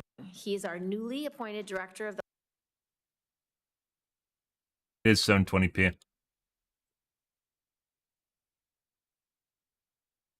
The subtitles though. facing this office, including the lack of task. Arrow has also launched a public website that features more. These are only a few examples of Arrow's recent progress, and we're just getting started. To date, Arrow has over 1,600 UAP reports. This one has subtitles, guys. Why is this such a big issue? I don't fucking know. Why is this an issue, guys?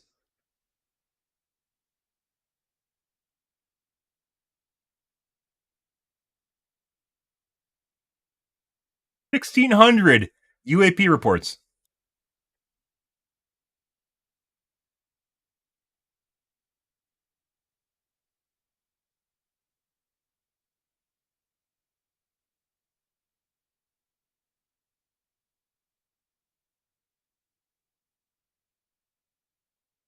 What day was it? 16th?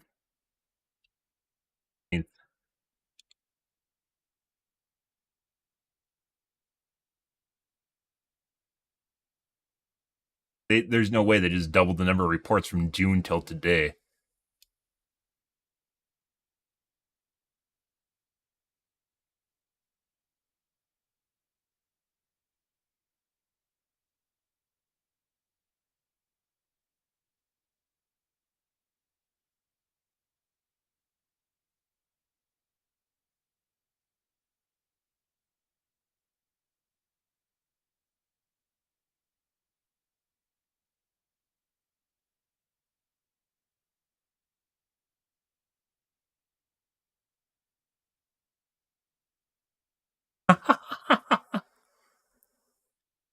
Reports in its holdings from What the across fuck the is US that? government. Oh. I'll share a slide in just a few minutes with updated UAP analytic trends. You'll see that many reports resolve the commonplace objects like birds, balloons, and unmanned. It doesn't matter, by the way. While others It doesn't lack matter sufficient data what for is comprehensive analysis. resolved. What matters Although is the stuff only that's not a resolved. small percentage of reports received by Arrow are potentially anomalous. These are the cases that require significant time, resources, and a focused scientific inquiry by Arrow and its network of partners. It is important to underscore that, to date, Arrow has not discovered any verifiable evidence of extraterrestrial beings, activity, or technology. So, they're saying it's not aliens. Verifiable evidence, by the way. It can't be aliens because they don't know. If you can't verify it, it can't be aliens as it goes. So, yeah. So it's kind of a catch-all, by the way, in wording, which is it can't be aliens because you can't verify that it's aliens even though you don't understand it, right? So it can't be aliens. To accomplish Arrow's national security mission, I have set 3 priorities for the office: building strong partnerships, promoting transparency, and scaling up the work of the office. Arrow cannot do its work alone. Building partnerships across government, academia, industry, and with the public is essential to the success of the office. Strong cooperation with the military services is particularly important. That is Watcher? We rely on their Is that his support Watcher to making sure he doesn't say something wrong because he's going to kill him? Look at this. Look at this. Who is she? Who is she, guys? She knows something. Yeah. That's probably his handler, by the way. 120,000 views. 27,000. What was the one we looked at? That was also ass quality. 42,000.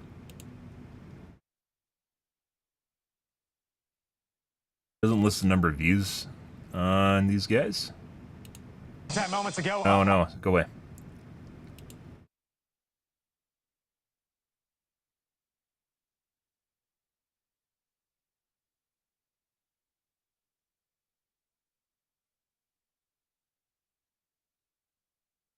$547. Our reporting guidance and to amplify the message that there should be zero stigma associated with UAP reporting.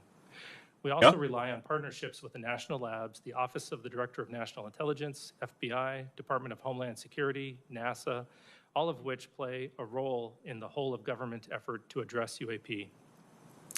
Recognizing the talent and expertise that reside outside of the government, Arrow will continue to explore new ways to partner with the academic and scientific communities to investigate its most complex UAP cases. A related priority for Arrow is transparency. Our ability to collaborate with key partners, including the scientific community and the public, relies on information sharing, to include downgrading and declassifying UAP-related information. In some From a cases, level that it Congress may be can't even unclear to the access, even public though it's why technically they have DoD access to classified classified information. a piece of information in the first place. Why are photos of seemingly benign objects such as balloons classified? It's often the case that an object or phenomenon isn't itself a security concern, but the location, source, or method used to capture it is still sensitive.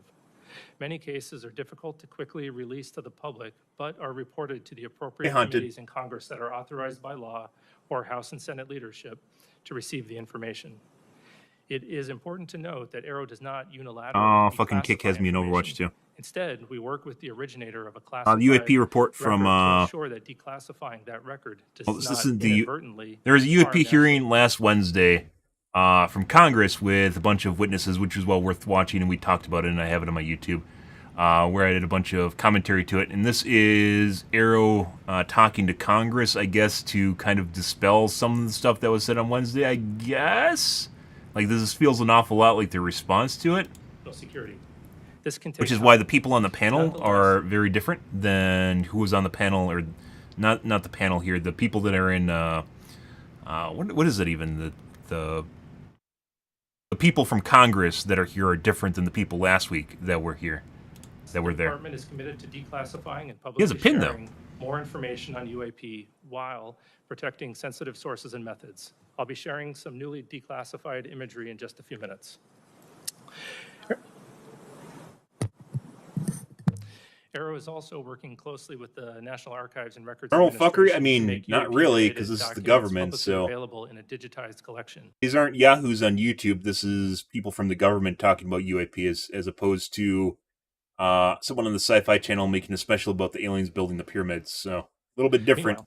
The direction and what they're trying to accomplish, as well as the credibility, is completely drastically different. So, yeah, I mean, you could say it's just fuckery, but I guess Arrow continues to review the U.S. historical. I don't cover any of like the random shit on YouTube for the most part because it doesn't make sense. Basically, most of the stuff talking about UFOs on websites or on YouTube is literally just people looking for clicks. It's clickbait. It's looking for engagement farming. None of it is trustworthy in any way, shape, or form for the most part. And the stuff that is trustworthy gets completely lost in the abyss of shit. This, on the other hand, is people in the government that actually have jobs designed, in this case, is actually there for specifically resolving UAPs. So actually figuring out whether or not it's not an actual UAP or something that they can't identify properly versus, which, by the way, they generally only talk about the stuff that can resolve as opposed to the stuff they can't resolve. They don't really ever discuss the stuff they can't resolve, which is probably the most telling sign that something isn't quite right going on here, because obviously their job is to resolve the stuff, but they also are unwilling to share the stuff they can't resolve. So, yeah. Civilian, contractor, or military service member with relevant information to reach out to us at www.arrow.mil. My final priority is scaling up Arrow's work to match its mission. Arrow needs to bolster the quantity, quality, and diversity of data that it acquires and examines. This means tapping into existing data sources within the interagency while deploying Arrow's own organic sensor capabilities. To the extent that UAP result from the domain awareness gaps, more and better data will help us fill those gaps and help us understand what is being encountered. In closing, Arrow is committed to the highest standards of scientific integrity. We will not foreclose on He's totally there to make sure he doesn't go off script. UAP prematurely. We will continue to follow the science and data wherever they lead. We will continue to have an 100%. open and frank dialogue with Congress in settings like these and in classified briefings. Heard me talk We about will her. continue to keep you fully and currently informed of all UAP information, active or historical. And finally, we will share as much information as possible at the unclassified level to inform the public of Arrow's activities and its findings. We'll aim to have an open and frank dialogue with Congress in settings like these and in classified briefings. We will continue to keep you fully and currently informed of all UAP information, active or historical. So, and finally, I want to point out that once again, it is 787 cases on their website up till June 1st, 2024. So you assume this is pretty relevant. And in the video, In the video, he said 1,600 cases.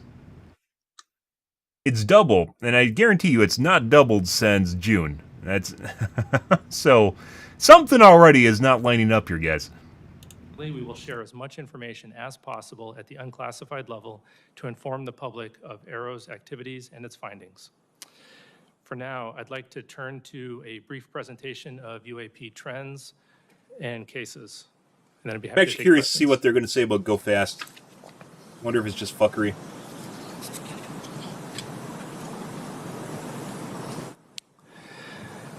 Okay, this chart represents the UAP reporting since 1996. They're going through, this is released on their website, by the way. That's the document we looked at. That sensor placement seems to have caused a bias in our data, both geographic and at altitude. And we're working to resolve that bias in 2025 or reduce that bias through broader engagements with the DoD as well as the IC and the rest of the government, also by incorporating broader sensors into our data and through a public reporting mechanism that we hope to have live in mid-2025. On the They're supposed to have this stuff live, by the way, all the way, like last year. It's a bit cut off. We'll see that most of the reporting occurs between 15,000 and 25,000 feet. That happens to be where most of our sensors are. And the reporting above and below that is also often coming from those same platforms. In the center, we'll see that the this, by the way, is no different than what was released last year. This is all in the UAS.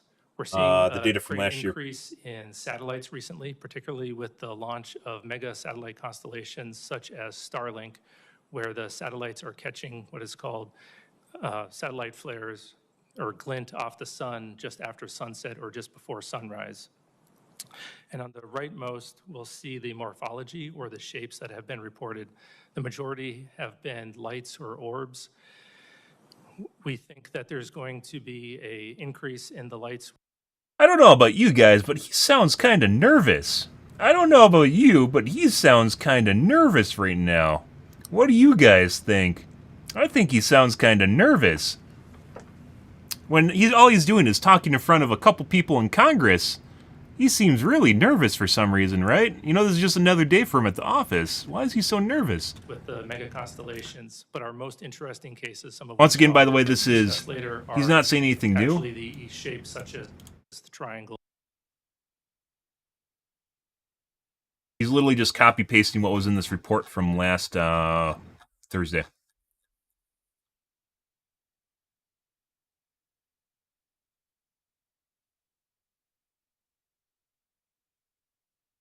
Fully scripted. Or the cylinders.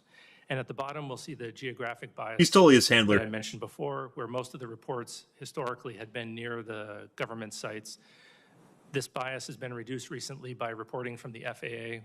We now get weekly reports from them. And great thank you to our aviators for making those reports. It helps our analysis quite a bit. Okay, a case that we thought would be a transmedium case as it was reported is well known on the outside. Transmedium is stuff that goes between the ocean and the... It was data collected in 2013 when a Customs and Border Patrol aircraft observed an object water and the flying sky near an airport in Puerto Rico. The green line in this diagram is the track that the airplane was taking, and those many crossed lines are the directions that the camera was facing at the time that the airplane was flying around the airport, and we'll watch the video in just a moment. The orange arrow in the center is where we assess that the UAP was actually flying, and transmedium means that it goes from one domain into another. In this case, it looks like it goes from the air into the water and then back into the air. We assess that it was actually flying over the airport the entire time. And this video was taken with infrared, and what appears to be the transmedium part where it goes into the water is actually where the temperature of the water is equal to the temperature of the object, and the camera can no longer distinguish between the two. It's not that the object actually goes into the water. Sure.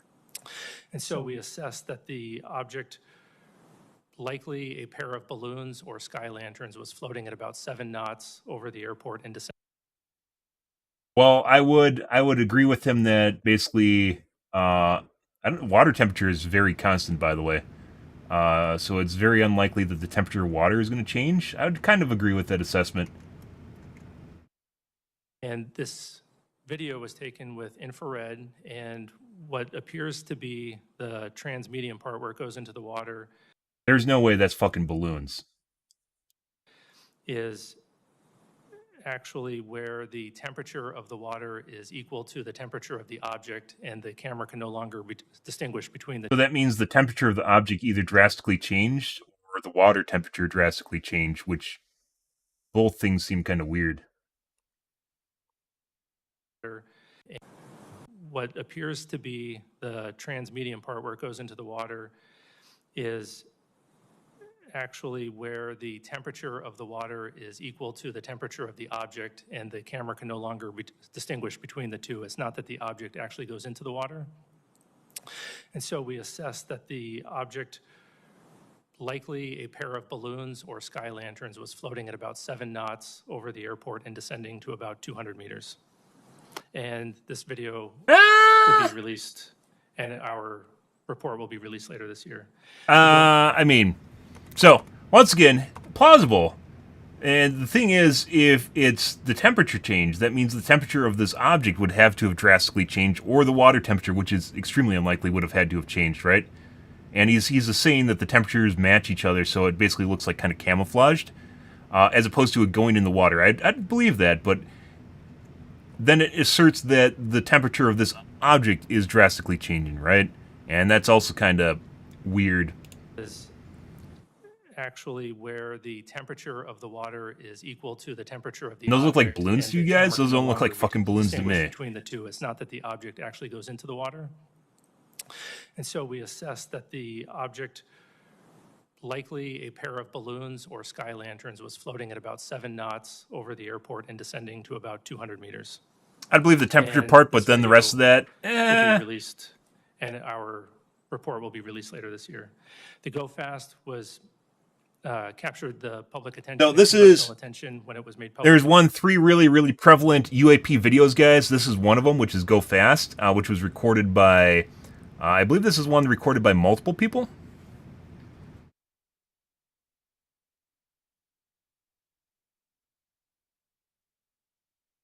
Which one is the one that was recorded by the 4 people in the F-16s? This is obviously recorded by military in general, but there's one that's actually recorded by multiple people.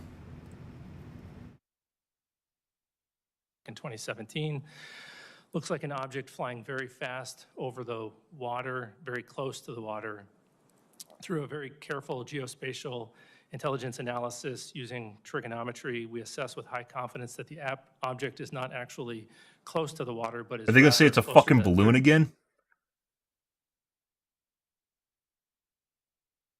very fast over the water, very close to the water. Through a very careful geospatial intelligence analysis using trigonometry, we assess with high confidence that the object is not actually close to the water, but is rather closer to 13,000 feet.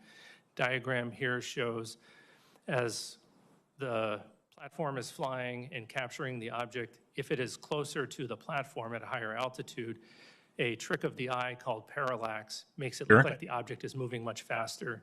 And so we've written a detailed paper on parallax, released that on our website so that the public can literally check our math on this analysis. So, they didn't explain, by the way, what it is. He just said that it's at the wrong altitude compared to what they thought it was operating at. Which, you know, you could actually say that it's like right up next to the fucking airplane at a certain point, right? With parallax like this, it could actually be even closer to the airplane than it appears, depending, because you only have one perspective or one way to look at it. So, this doesn't really actually explain anything, but it asserts that it's actually moving slower, but still doesn't explain what the fuck it is in the first place, or how it's moving, like the speed it is, because there's no propulsion. There's nothing that looks like propulsion on it. So, yeah? So what exactly, this doesn't explain fucking anything. What? It's just, all they're saying is it's just moving slower than it looks like in the video, but they can't explain what it is. What the fuck is that? And so we've written a detailed paper I on parallax. like parallax. You can literally Google. It's, you know, they use this in film, then, you know, for scale and stuff in cinematography. That's not really That doesn't really fucking explain anything, bro. You could say it's parallax all you want, and that you wrote a explanation of what parallax is, but it doesn't actually explain what the object is or how it's moving so fast, especially with no propulsion. So, what? Did not demonstrate any anomalous speed or flight characteristics, except for the fact it's fucking flying really fast, and it doesn't look like any sort of aircraft, and it doesn't have a form of propulsion on it. Yeah. Okay. on our Okay, website bro. So that the public can literally check our math on this analysis. Sure. An interesting case, which I don't believe the public is familiar with. I saw this on their website. Captured in 2018 from a UAV flying in the Probably Mediterranean, because it's classified. watching Mount Etna as it was erupting. And it appears that that object is flying through the plume of superheated gas and ash. This was a rather difficult case to resolve. We had to pull in. I mean, they didn't support resolve the from a last number of one. IC and S&T partners, and even reach out to a volcanologist. And through very detailed 3D modeling and pixel by pixel analysis of the object as it's traversing across the clouds, they assessed that the object That's was definitely his actually handler. 170 meters away from the plume and not flying through it. And to be clear, Arrow does not believe every object is a bird, a balloon, or a UAV. We do have some very anomalous objects. It's just the nature of resolution. We can only resolve things that we understand. We do to be very detailed. But how the fuck did you resolve this? Captured in 2018 from a UAV flying. So this is another parallax thing, by the way. They're saying it's closer to the camera than it actually appears. Again, I guess it's their new explanation is it's just a trick of the eye and it's closer than it actually appears on the film. Watching Mount Etna as it was erupting, and it appears that that object is flying through the plume of superheated gas and ash. It appears that that object is flying through the plume of as it was erupting. So why do they actually think UAV that it flying in the isn't flying through the Mediterranean, plume? watching Mount Etna. They just said that they did a pixel-to-pixel analysis of it, and someone said that it's just closer to the camera than it actually is. But it still looks like it's flying through the plume, so... What? It was erupting, and it appears that that object is flying through the plume of superheated gas and ash. Maybe. This was a rather difficult case to resolve. We had to pull in. Because the resolution is relatively support low, from it a could number actually of be... IC and So, flying in, their watching interpretation, by the way, which you could go either way with this, their interpretation of this, by the way, is this dot right here. Etna as it was erupting, and it appears that That looks like it's going through what they're asserting is because the resolution of the FLIR, the infrared here is so low, you're actually seeing noise.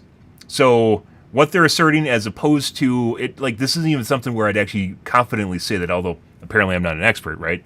I'm not actually an expert, but there aren't really experts on UFOs anyways. So you know what are you looking at here?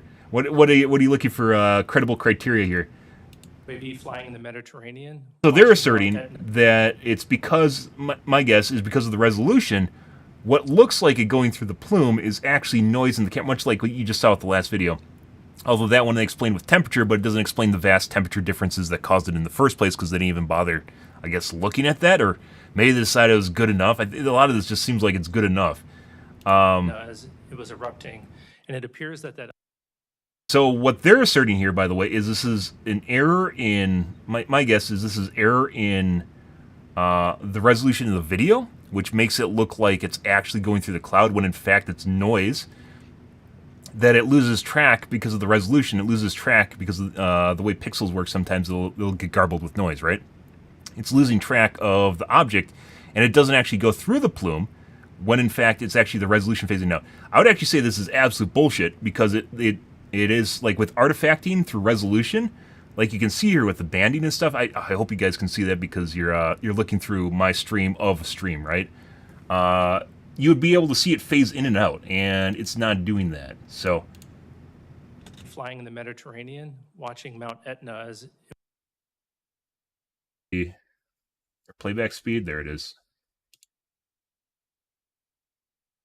I fucking do this for Overwatch all the time.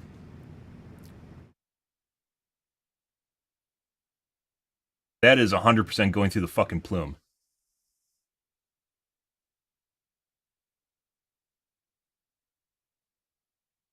Maybe. I don't know. Like, I would definitely not say confidently enough that that is error in the video itself. Like right here? Look at it right here.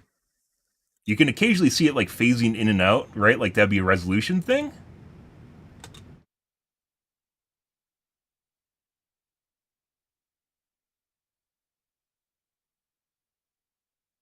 Right there, like it literally looks like it's disappearing.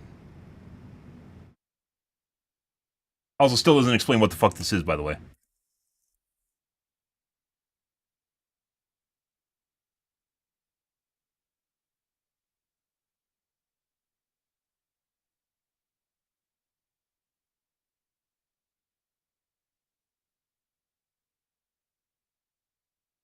I don't know.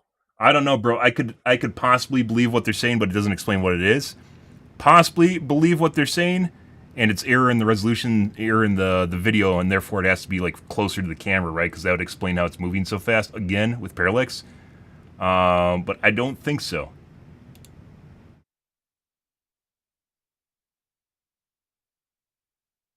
Maybe. I definitely would not. I would not put money on that one being the correct explanation of that either.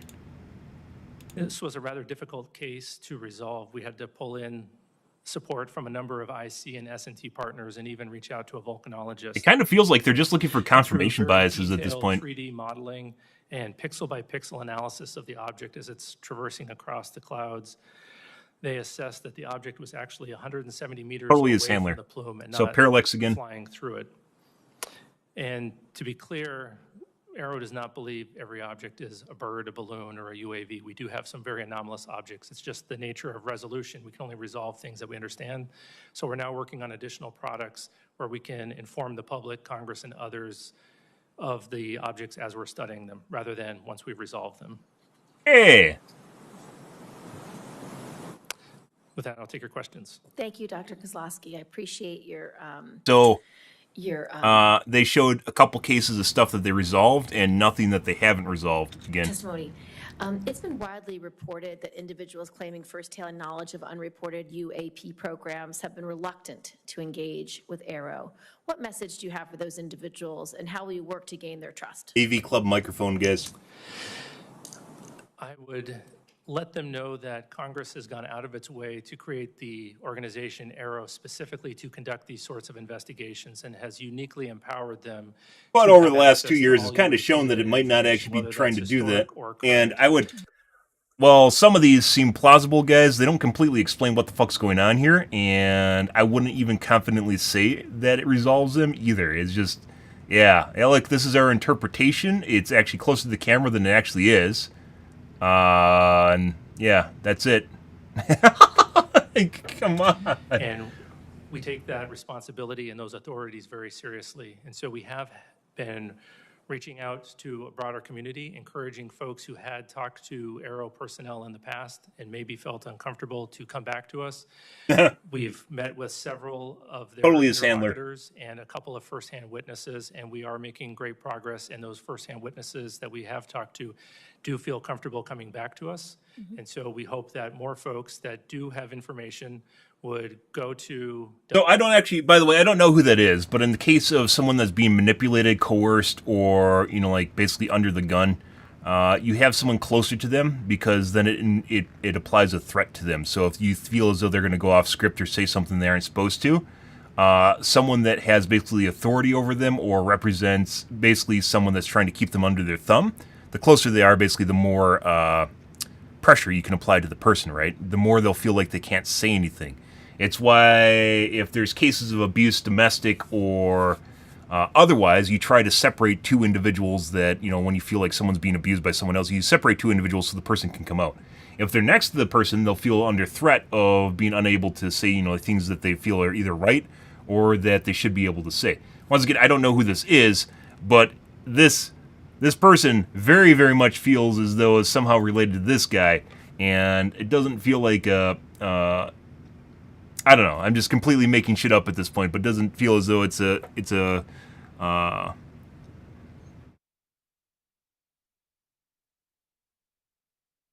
positive relationship. Let's go with that. A positive relationship. I don't know who that is. No idea who the fuck that is, but yeah. www. She also smirks on occasion if you're missing that, depending on what he's saying. Even though she tries to frown constantly, she 100% is smirking occasionally. www.arrow.mil. fill out the form, send it Who to is us so that? we can bring them in for interviews and add their information to our investigations. Thank you. I recently just read your report from March, your historic AV Club report, microphones. and I would encourage anyone who's interested in this We looked topic at it to already. read the report, because when I was asked by a reporter about it, Did they you even said, know well, that they had a doesn't show report any on Thursday evidence last of week? secret programs that have aliens. That's not how I read the report. Oh, What I read, that being said, is they also talked about basically how there's no government cover-up. Is basically what it came down to. There's no evidence of government cover-up. report is, when I was asked by a reporter about it, they said, well, it doesn't show any evidence of secret programs that have aliens. That's It not doesn't how I also say read it the doesn't have report. them. What I read the report is the U.S. government took sightings extremely seriously over the last 75 years, put some of the greatest minds ever to analyze these cases because they assess them as some deeply unknown phenomena that may or may not cause threats, that may or may not be related to adversaries, but are certainly something that the U.S. government needed to know about. And what I read from this report is that we resolved numbers of cases, but in almost every instance, whether it was in the 40s, the 50s, the 60s, the 70s, the 80s, the 90s, the noughts, half the cases were unresolved. So I don't think this is an example of the government not taking these cases seriously. I think this is an example of our government spending 75 years taking these cases very seriously. And interestingly, for the group that put together this report, they didn't have access to any firsthand reporting. And so from my perspective, for whistleblowers and people who want to come in, please come in, because the purpose of Arrow is so that the senators can do our job to provide oversight, accountability, and transparency. We find it very concerning that our pilots, that our Navy officers, that people who have sightings of UAPs are denigrated, are somehow dismissed or disregarded. They need to be protected. This is a huge issue for national security because, number one, we don't have domain awareness, which is very problematic. Number two, we don't have domain superiority if we don't understand how different UAPs are flying, what technology they're using, what their mission Elephant is, in the room. what their purpose is.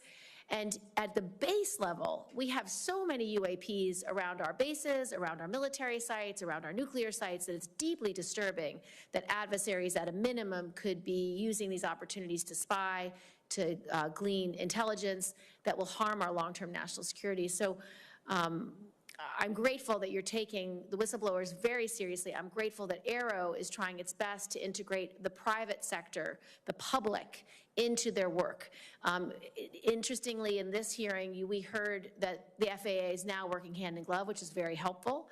We want this public-facing accessibility to be put in place by 2025 so that people can upload their videos, their data, their reports. I've met with people who have followed this issue for decades, and they have thousands of examples, thousands of pieces of data that ultimately I want uploaded into Arrow so you can cross-reference historic information with current information, because this group at Arrow are the best scientists that we can find anywhere, and they will do the work that's needed to be done. So I just want to thank you for that. And then with my last 42 seconds, can you tell us about any of the cases that merit further analysis by your IC and science and technology partners? Not further analysis. What about the ones that they can explain but have already tried to analyze? Although that's kind of what she's saying, but not really the same thing, because this can be looked at something where they kind of already figured it out, but, you know, maybe they have to look at it a little bit more. I would actually say the fucking Plume video is most definitely something that probably shouldn't be considered resolved, but apparently they considered it resolved, so, you know. What is it that makes these cases anomalous? And a large number of reports are placed in the active archive because Arrow does not have enough information. What might prompt you to reopen a case like that, and do you have any examples? Sure. Nope. I'll start with the active archive case. So that is just the place where we put cases where we don't have enough What about some of those scientific cases? information to resolve them at that time. But What we're about always the cases looking you've for looked at, huh? opportunities That you can't to resolve? correlate them to new cases that come in, as the new cases come in, as well as enrich those cases Totally is Handler. with additional data. Why does she We look do like have she's one smiling right now? example that I'm aware of where we were able to correlate a number of observations of interesting lights in the sky, and eventually we concluded that it was multiple people observing Starlink flares, just as an example. Starlink didn't exist prior to, what was it, 21 or 20? When did Starlink first launch satellites, guys? Yeah, that's going to be the go-to, by the way. That's the new weather balloon is Starlink.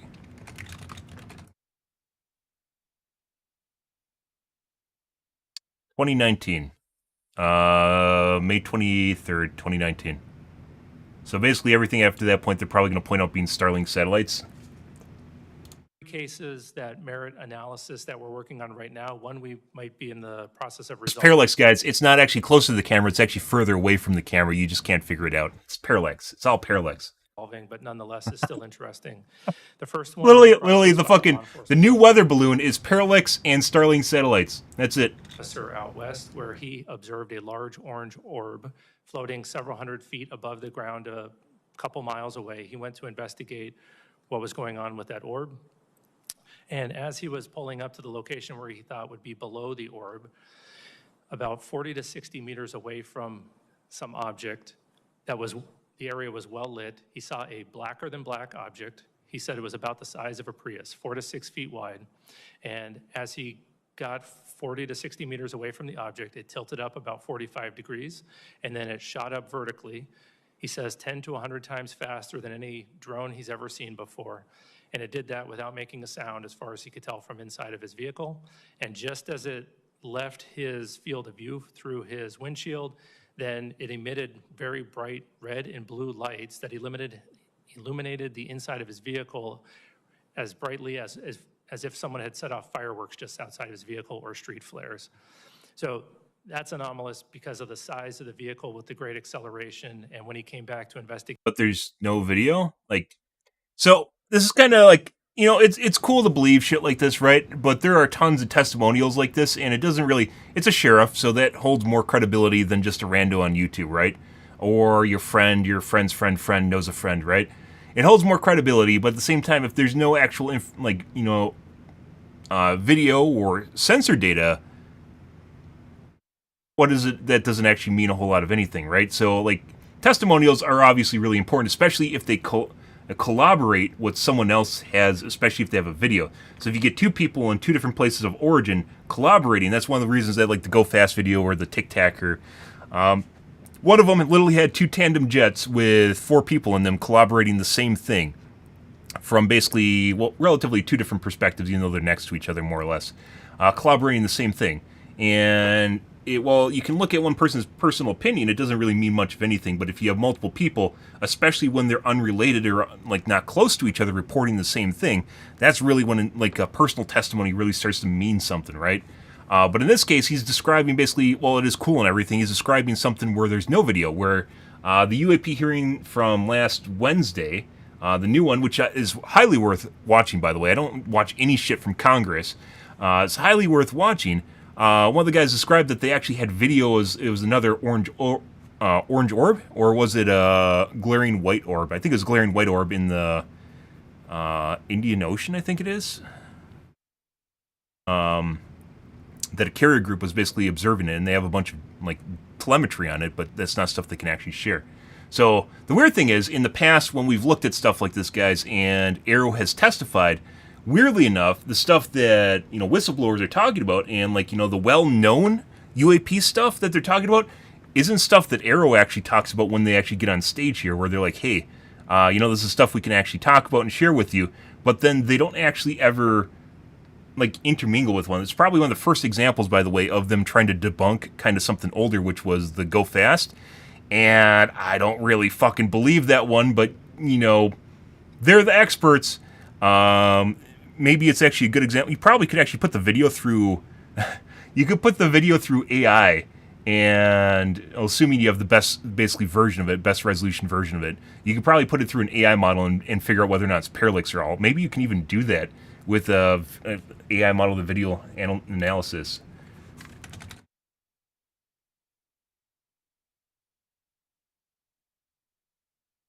You can now do video analysis with Grok.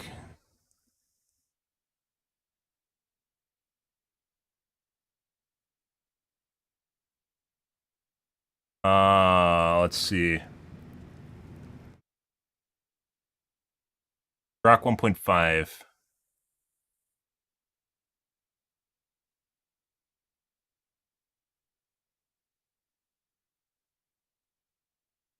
Video analysis AI. ChatGPT Pro.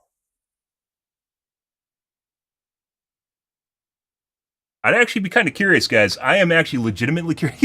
I can do this with my own fucking tools that I have access to. I'm actually curious if I put it through there, if it would actually agree with them that that video is actually an example of parallax. Which it might be, and once again, it depends on how in-depth the simulation of the model is, because, you know, it eventually at some point it's just going to make a call on it, and it's not going to analyze every frame or every pixel, or, you know, like AI or simulations, or in case AI is using a simulation. Simulations are often a case of trading off computational power for accuracy, and you are eventually going to reach a case just like with them. The accuracy, by the way, the accuracy in this case is they're experts, and they're only going to have so much computational power between the experts to actually achieve something. So, and by the way, she still looks like she's fucking smirking. I swear to God, she looks like she's smirking. 100% is handler. I have no idea what that is, by the way. But yeah, like, there's only so much resolution you can go through in terms of even people. But I wonder if you actually put that video into Grok or into any sort of AI, it would actually agree with the analysis that, the height difference analysis that he came to. Which, if it doesn't agree, what does it actually say is actually more curious. I can actually legit do this with tools I have available to myself, because I'm not an expert. Tools I have available to myself, and figure out whether or not basically what he's saying is bullshit, right? Or more or less, I'd put a lot more. I don't know. That'd be kind of curious. How much credibility or faith would you put in an AI model, not even Grok, an AI model in figuring out whether or not this is actually, agreeable testimony that it's actually an example of parallax, being closer. And he didn't even explain what it was, by the way. He didn't explain what it was at all. He said it's case closed because it's parallax, but it doesn't explain what the thing is or how it's flying or its propulsion, which doesn't exist, like, at all. But he said it's an example of parallax. That area, he found no disturbance of the ground beneath it. Anyways, segue with segue. So that's one interesting one. Another one comes to us from southeast. But that's, US, once again, that's just testimony. And when he came back. But where are the video ones? He literally could be showing a video right now of stuff that he can't explain, right? Where are those? Why can't he show those? To investigate that area, he found no disturbance of the ground beneath it. So that's one interesting one. Another one comes to us from southeast US. There was a U.S. facility where 2 cars of government contractors were leaving the facility around 9 o'clock. Totally smiling. They looked up in the sky and saw a large metallic cylinder about the size of a commercial in the government contractors on the ground beneath it. So that's one interesting one. Another one comes to us from southeast U.S. There was a U.S. facility where 2 cars of government contractors were leaving the facility around 9 o'clock in the morning. So tandem. It's better if you have multiple points further away from each other. A large metallic cylinder about the size of a commercial airplane, and it was stationary. They observed that there was a very bright white light behind or around the object. They saw it stationary for 15 to 20 seconds, and then it disappeared. Obviously, an object that large, stationary, unless it's a blimp, is unusual, but then disappearing, we can't explain how that would happen. And then the last case was interesting. We had a aircraft that was flying parallel to another aircraft, and it was capturing imagery of it, and a small looking object appeared to fly between the 2 of them much faster than them. Through very careful analysis, we think that the object might have actually been further away than the object that it was videotaping. Parallax again. It's fucking parallax. It's parallax to Starlink. That's it, guys. But it requires very careful analysis to come to those conclusions, and we don't have the metadata to support that yet. Senator Ernst. Yes, thank you, Madam Chair. I mean, and Dr. basically at this point, you could just say it's literally just parallax, right? It's just always going to be parallax. It's just always further away. Dr. Kozlowski, you mentioned that you do work with the intelligence community. You're working with the FAA.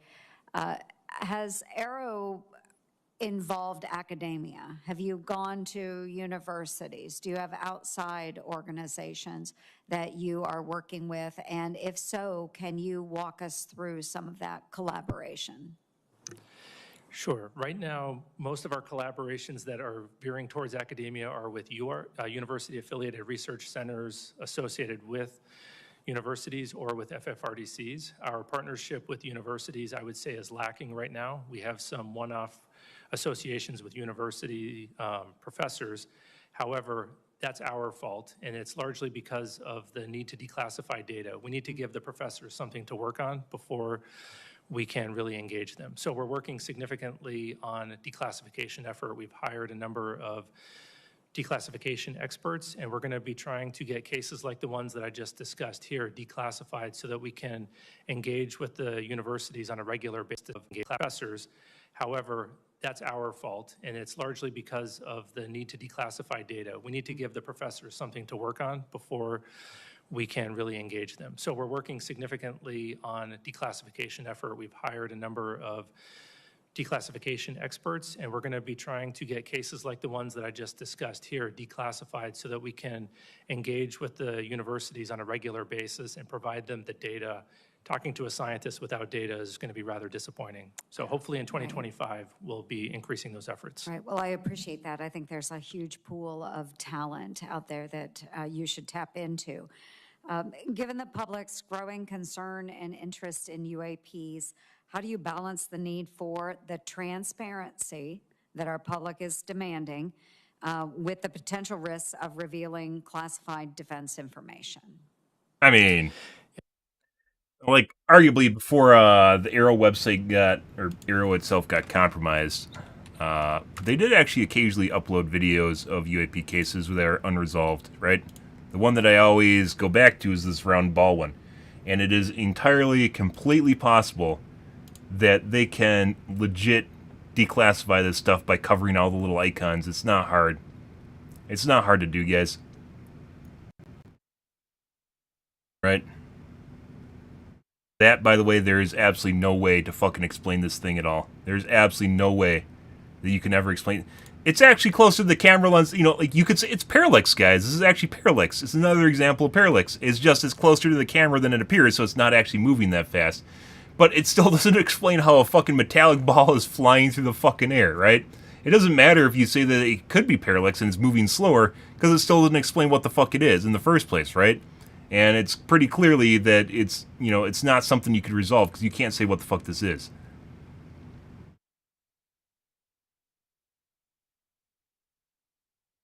Love bringing that one up, because it's legit, like, just...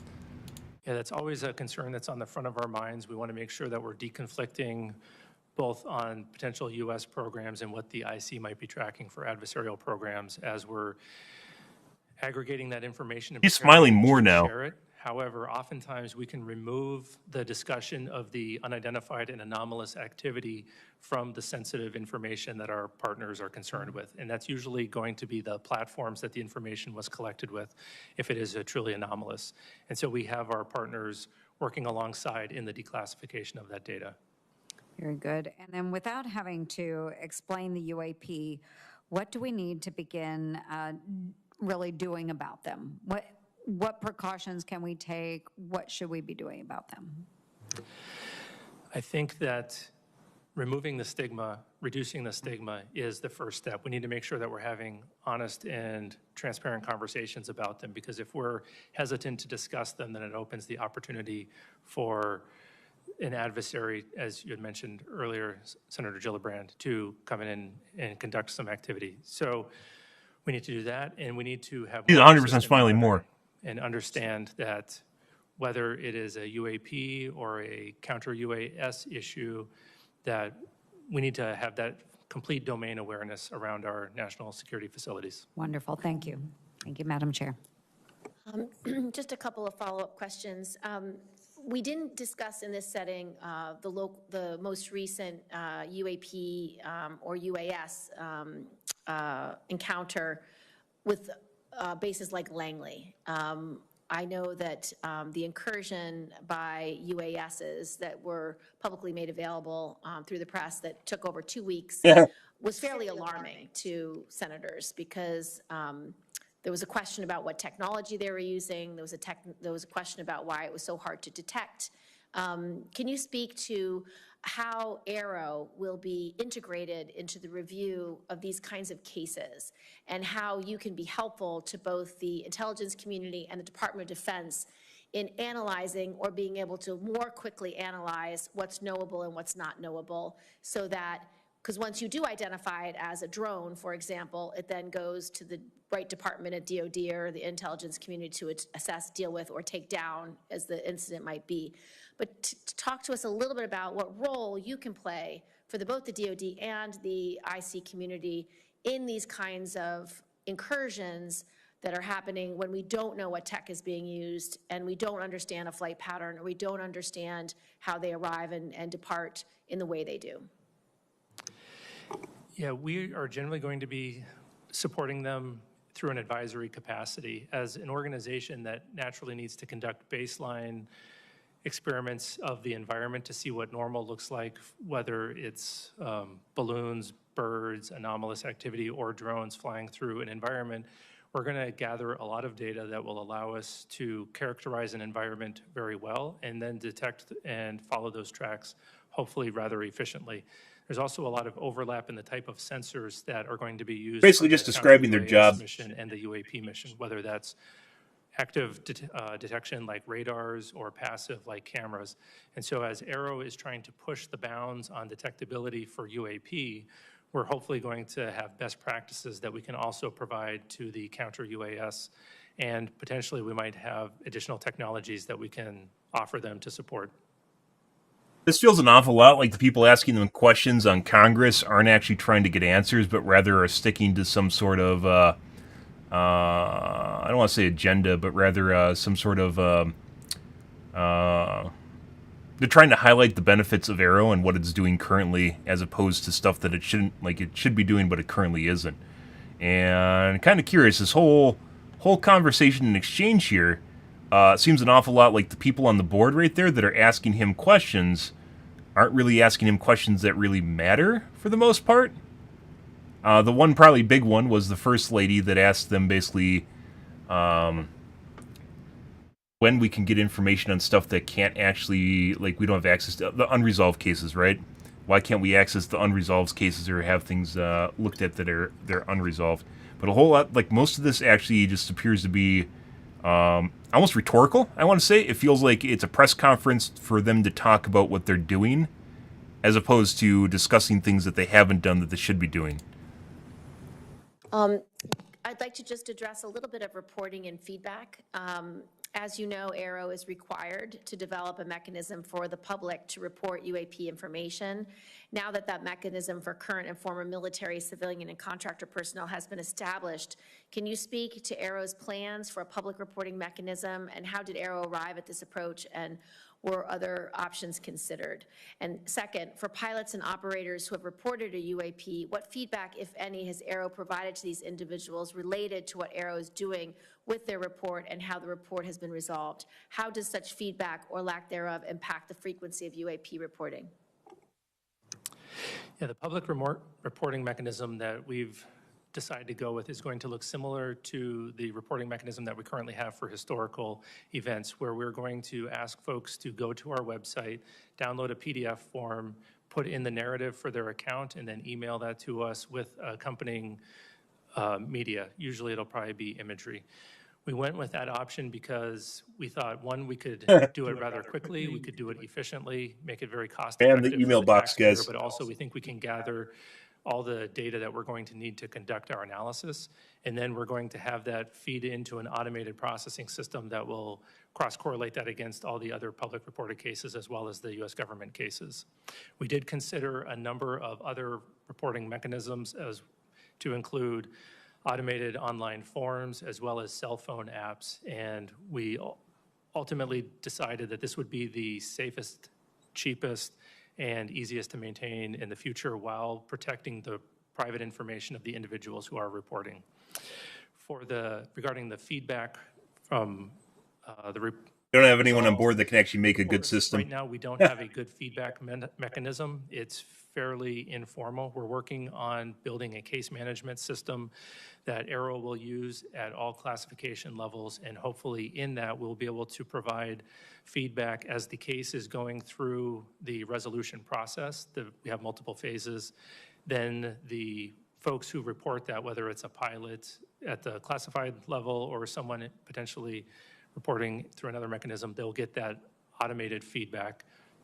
And then it is not determined at this point yet how much information we'll be able to include in that feedback where it is in the process. It'll depend on the classification of the resolution of the case.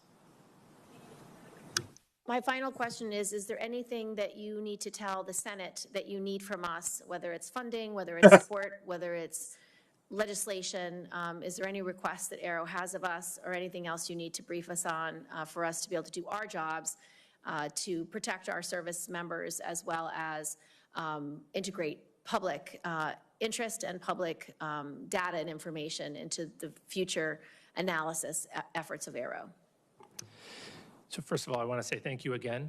I think that the authorities that we have are remarkable, and I think that we are well He's totally resourced as an smirking. office. The only ask that I would have is that you continue to champion us, particularly with witnesses, encourage them to come forward and report to us so that we can have a more fulsome investigation of the potential historic or ongoing legacy programs. Thank you so much. She actually smiled now. Hearing adjourned. That's 100% his handler, by the way. That is 5,000% his handler. They're happy about something for some reason.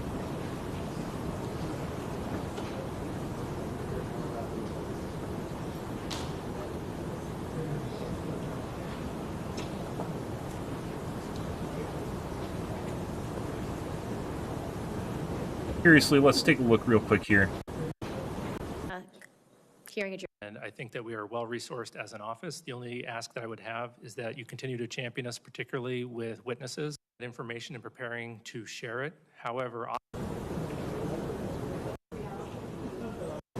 and I think that we are well resourced as an office. The only ask that I would have is that you continue to champion us, particularly coming back to us.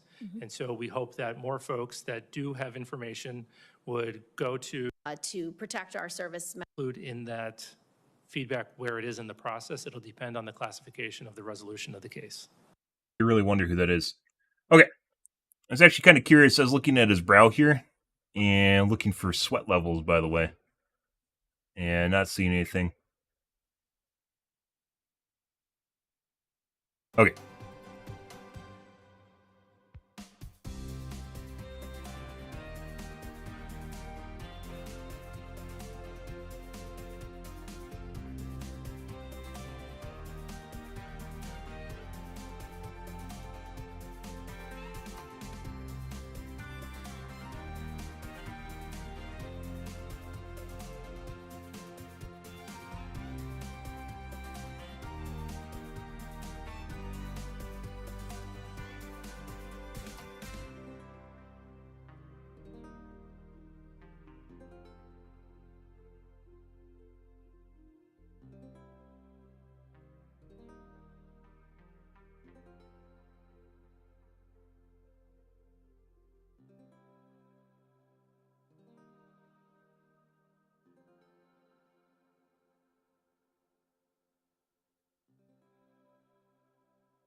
And there's no discussion whatsoever of the crash retrieval or reverse engineering program.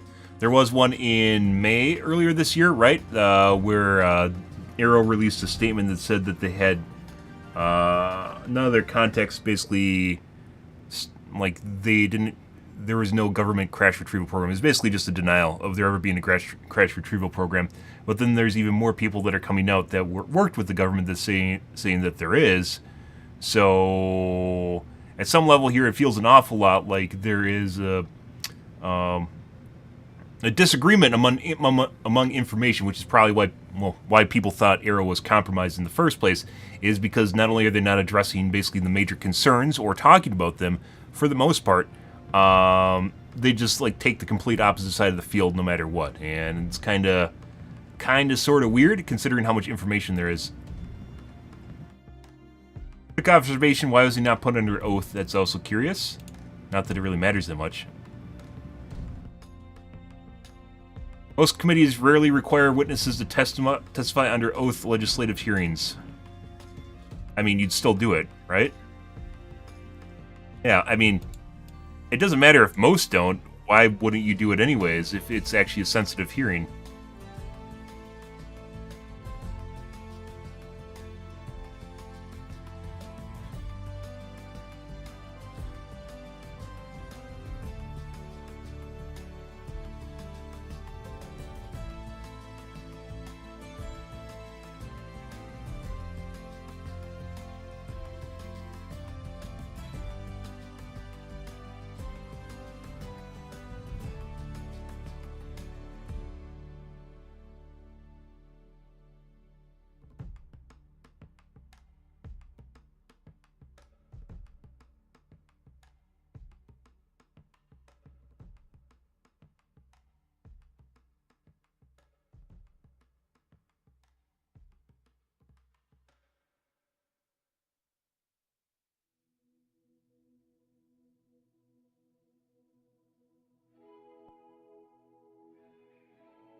Yeah, why wasn't he put under oath?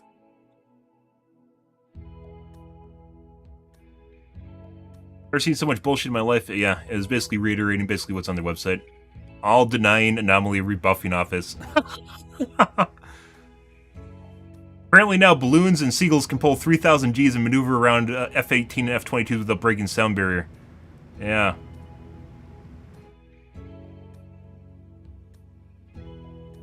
What a load of nonsense. Instead of discussing incredible information released last week, the Nervous Clown was busy downplaying recently published UAP videos.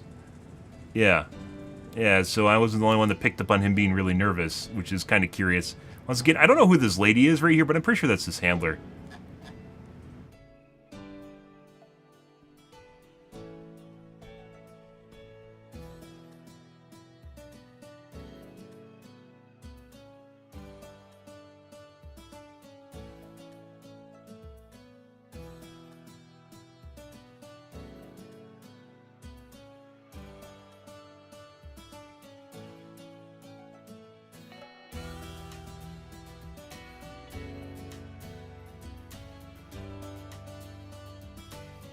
Maybe someone will figure that out.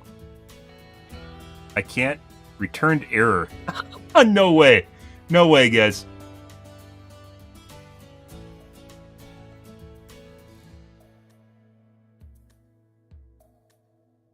Returned error, guys. What do you think that's about?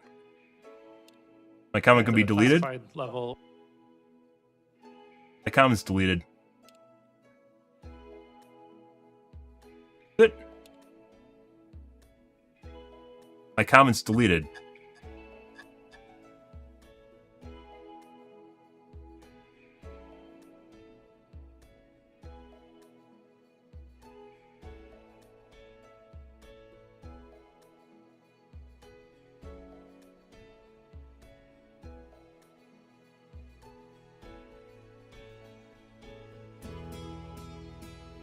You're watching my shit get censored in real time, guys.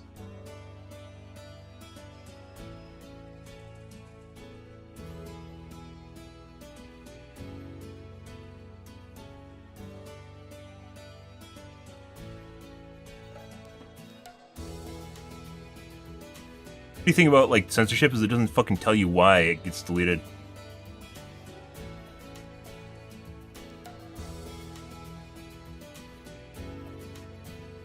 Yeah, it got deleted.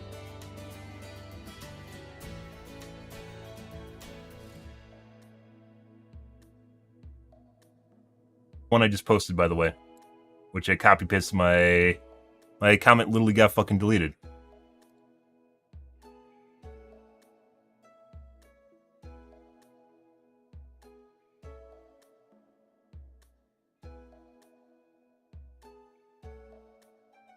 We're working on building a case. I hit post.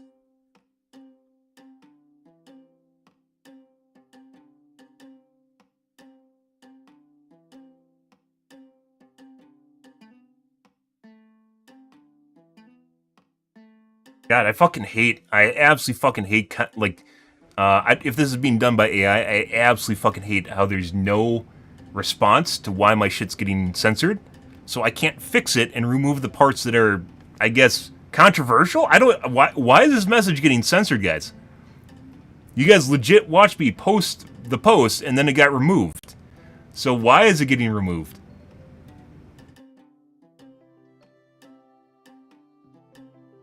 And if this is AI doing it, it's making it through the system because it posted, right? It made it through the system, so someone's actually removing it? Cheapest and Holy fucking shit. Now it's sticking.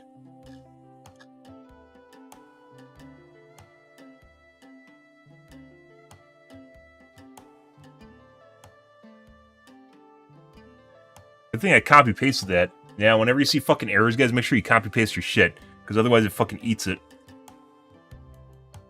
Dude is obviously stressed and hiding stuff.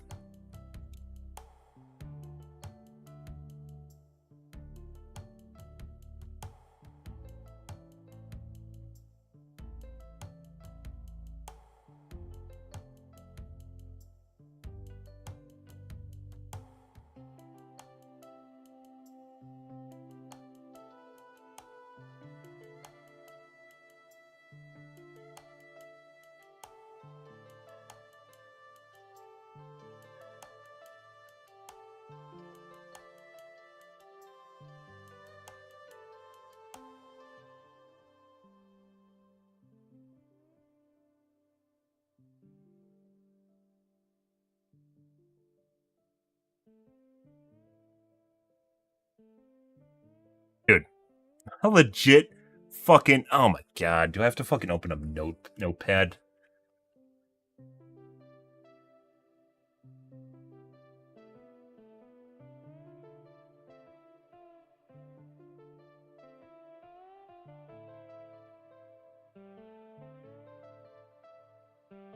I fucking hate the day and age of censorship, guys. This is absurd.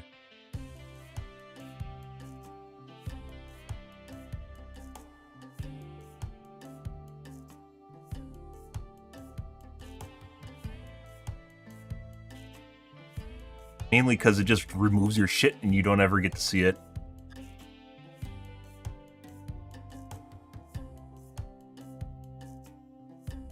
System that will cross-correlate that against all the other public reported cases as well as the U.S. government cases. We did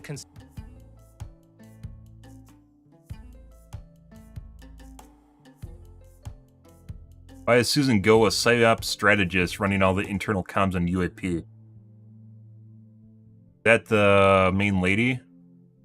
Yeah, like the whole panel here, guys, this seemed completely rigged.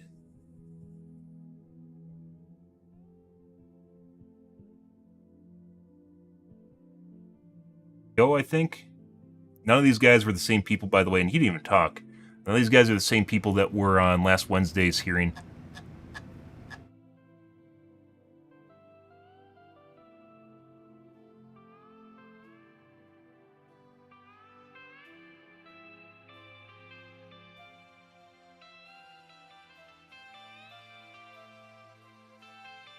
Is that the person on his left? Right? His right, but left in the camera.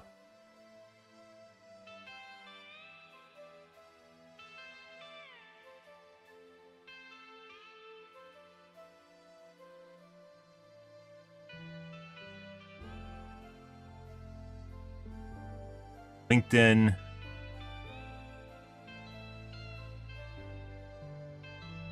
that her?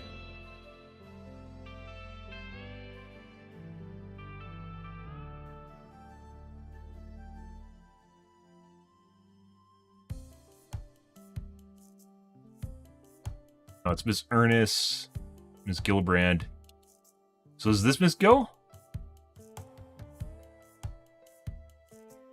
That is Department of Defense, apparently.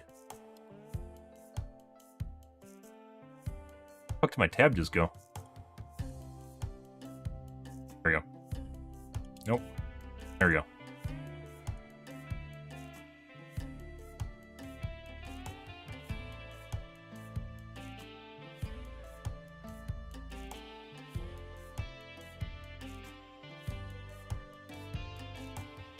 Looking like another 70 years will go by without full disclosure. Yeah, it kind of feels that way. It almost feels like there needs to be a public version of Arrow, because Arrow actually works too closely with the Department of Defense. So it feels like there needs to be a version of Arrow that doesn't actually use military.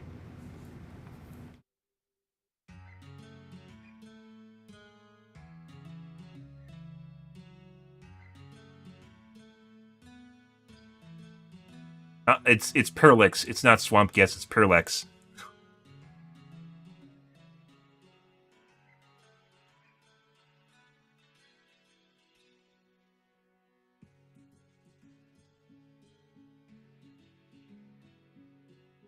Jesus just chilling in the back. Oh, him? There's a very interesting crowd of individuals at this hearing, guys, compared to the last one. My comment gun? National Labs, the Office of the Director of National Intelligence. Let's do the test, guys. So you actually have to do shit like this now. We open a new tab. We go to the video in incognito. Let's see if fucking Google is lying to me. Nope, it's still here. My first comment got deleted. My second comment is still here for some reason. Isn't that weird? Man is so-so but nervous, trembly, shaken. Yeah, no shit. He is very clearly,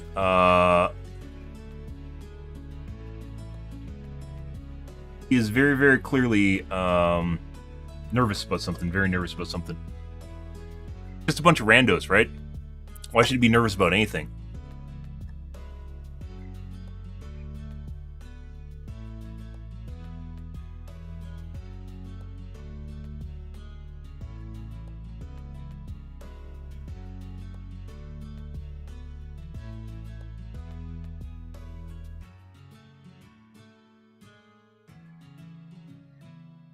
I know he's talking about his backside.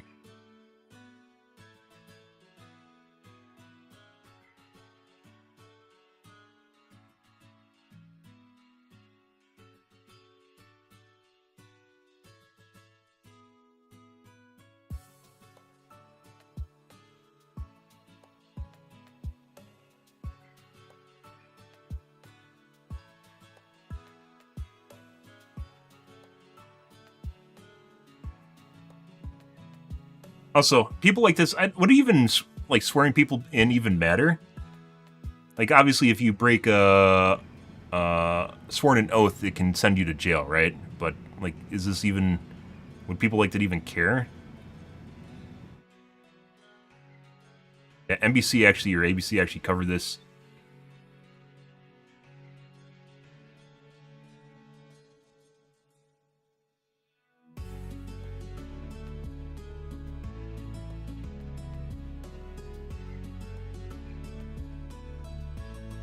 Yeah, all they did was talk about... He basically just talked about this. This was released on last Thursday. They talked... Almost everything he said at the hearing just now was stuff that was found on this. They released it literally a day after. Literally a day after the UAP hearing last week.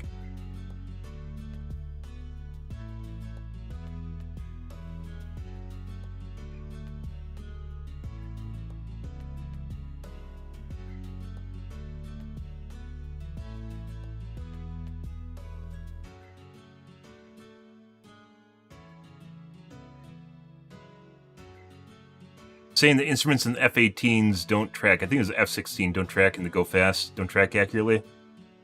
Yeah. It's Parallax, guys. It's always Parallax. Parallax and Starlink now.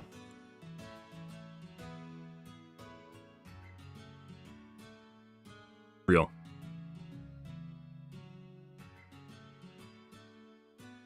I don't edit the cut. There's other videos with a cut. It does, like, what's wrong with you? Literally just fast forward, dude. You literally just fast forward till they start talking.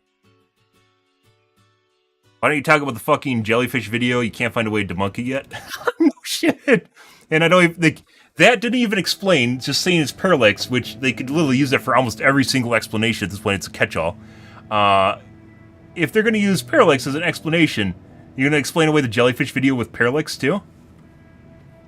Yeah.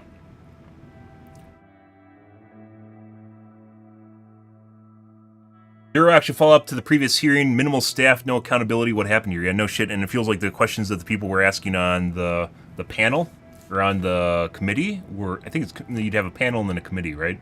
The people on the committee weren't actually asking any sort of, like, you know, aggressive questions at all.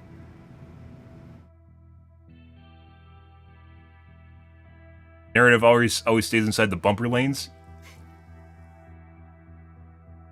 Gillibrand had every opportunity to ask questions that would shake the carpet. She is now compromised. Yeah. It did seem like they were very, very hand in hand with each other, right? Yeah. I hope everyone knows not to reach out to Arrow. We don't need more people being silenced. Yeah, no shit. This is really fucking weird.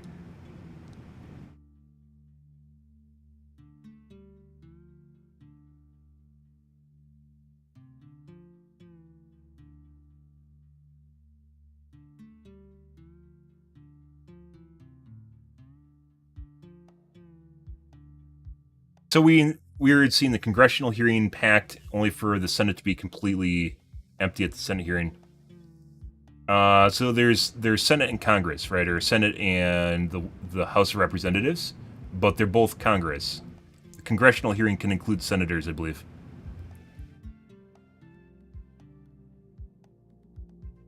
November 14th hearing? No, that'd be on the November 14th.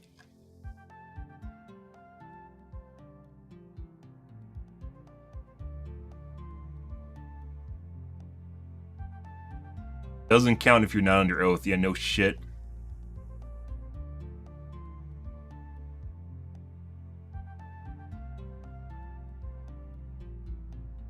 Yeah, like him talking about just like your story with your grandpa means jack shit. Jack fucking shit. They literally have videos and stuff that can't explain it. He could bring it to his PowerPoint presentation where he showed other stuff, and instead he talked about a random sheriff that drove somewhere and saw a black thing that rise into the sky. That doesn't, like, yeah. Lanterns and balloons, yep.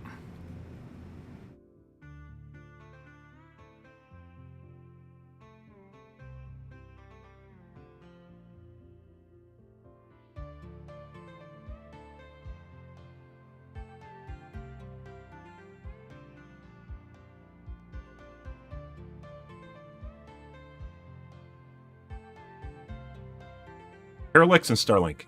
Not balloons, Parallax and Starlink.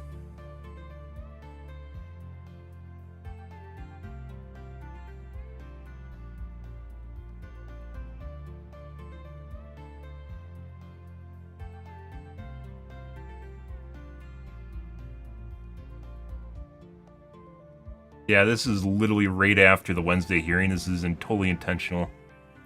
Which, by the way, is fully worth watching, by the way, compared to whatever the fuck this is. This feels like a press conference to raise credibility of Arrow. Solve Arrow, it's cover up his shit. Yeah, this meeting, guys, it seemed like the last guy. I forgot his name. The guy that was balding with the glasses. I forgot what that guy's name is, but it feels an awful lot like this is just another version of the last guy. And she is 100% his handler. I don't know what the fuck she's doing, but she's 100% this guy's handler. The entire thing felt super, super fucking scripted. And the weird thing is about the hearing on last Wednesday, they said this guy was actually pretty good and actually on the right path of things. I don't know about that at this point.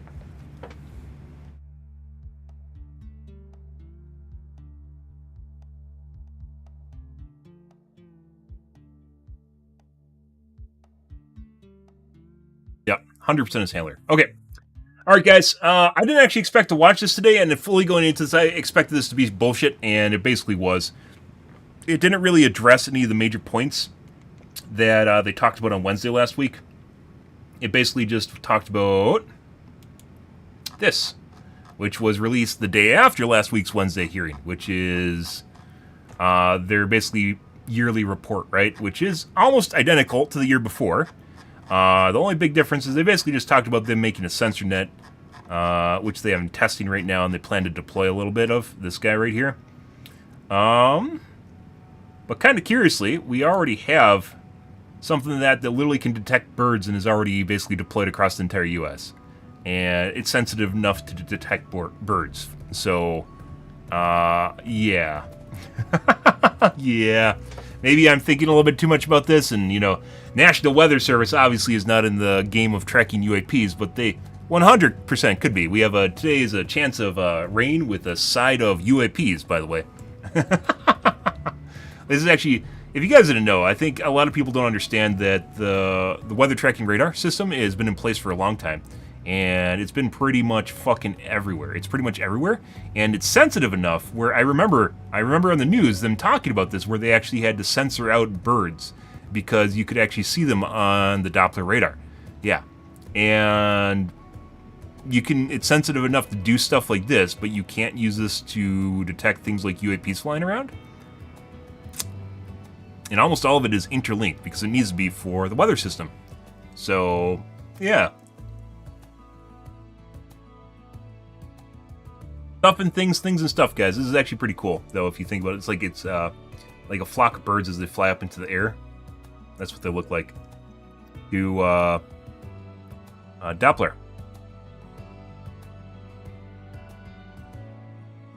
A roost ring.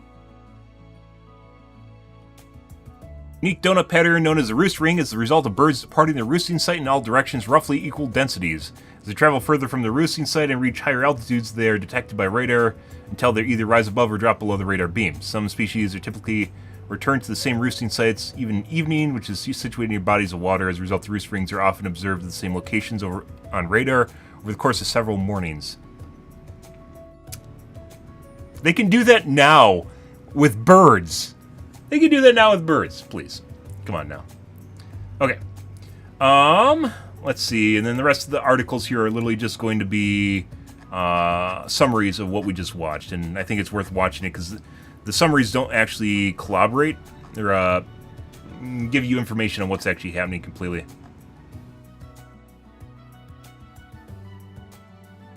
This was actually interesting. The panel was actually interesting.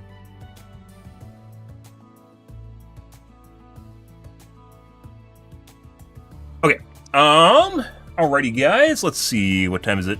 We're gonna make a highlight of this real quick here, which shouldn't take that much time. This is worth it. We covered, yesterday's. Oh, let's see if my comment's deleted. Public is essential to the success. No, still here. Why did it just... Are they watching live right now, guys? Are they watching live right now? The first time, it didn't delete right away, by the way. If it's censored, by the way, from the automated system, it won't post at all, right? And if it's censored automatically, it also, like, if you try to resubmit the same thing, you'll basically see it as spam and it'll delete it again, right? The very fact that it didn't is a pretty good indicator that it's not actually seen as spam and someone manually deleted it. And it wasn't me. It wasn't me, so you guys literally saw it live when I tried editing it. It basically didn't allow me because the comment was removed already. Yeah. So, I don't know, guys. Just, you know, whatever. Fucking crazy. I have like 20 people watching me. Okay, let's make a highlight out of this. And no, it doesn't take that much time because we have phenomenal tools to do so. What do you even call this? Like, the naming scheme, guys, for this is literally, it is all over the place. It is absolutely, like, every single name for this hearing has been different everywhere I've went. There's no way to formally search for what's going on here. So,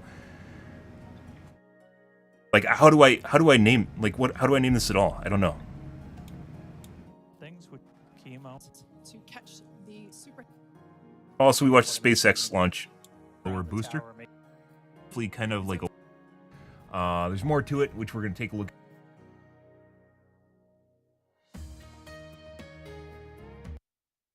at in a second, but basically, guys, hope you guys are a wonderful evening so far, guys. Tonight we're going to be doing a podcast. Alrighty, guys, good evening. What's happening with it? So they're explaining it right now, basically how fucking tools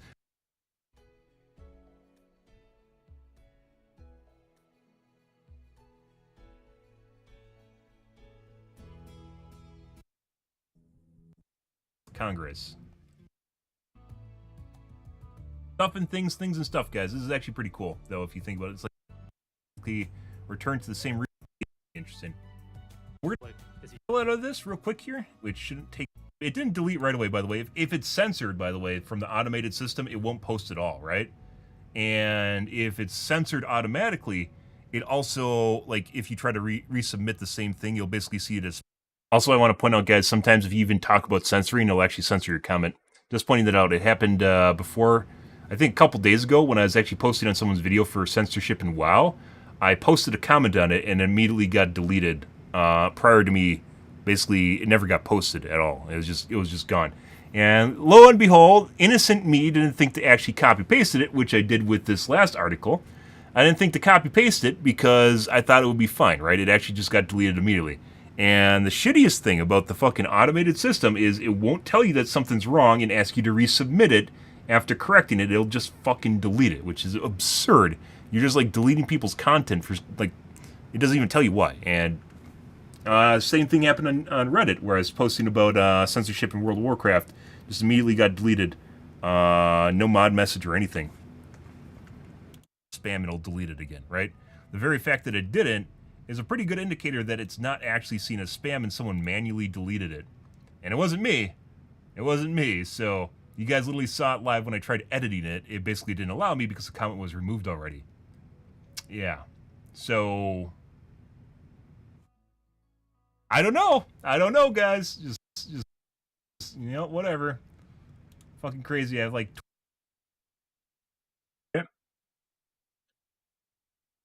What do you even call this?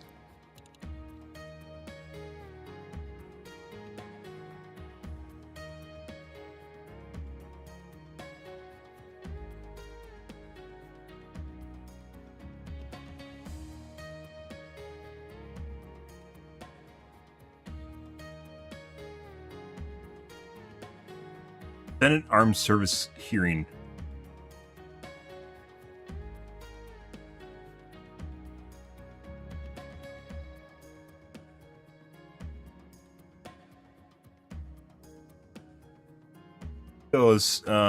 Arrow's Senate UAP hearing.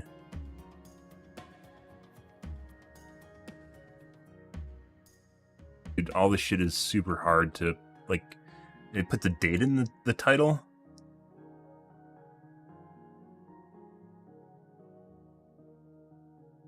Starship Launch 6 and Arrow Senate UAP hearing on 11/19.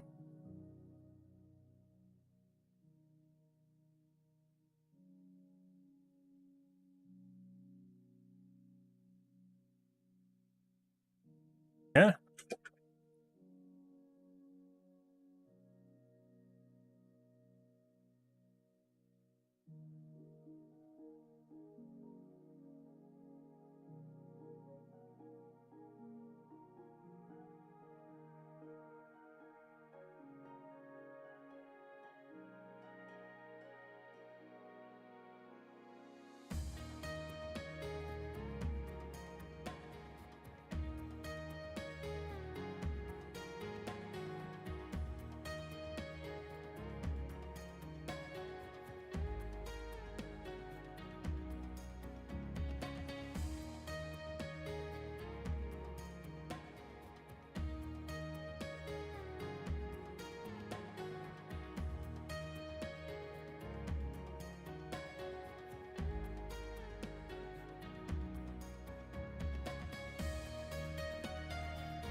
we need arrow inception. Yeah.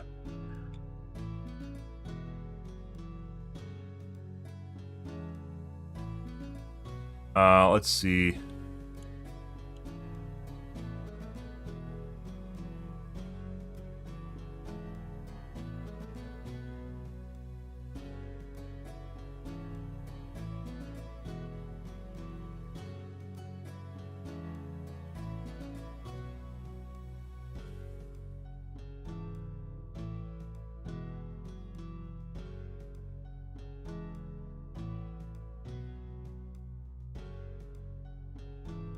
Alrighty, guys. Good evening. And develop robust. Senator Ernst for her. Why is this 2 hours, guys?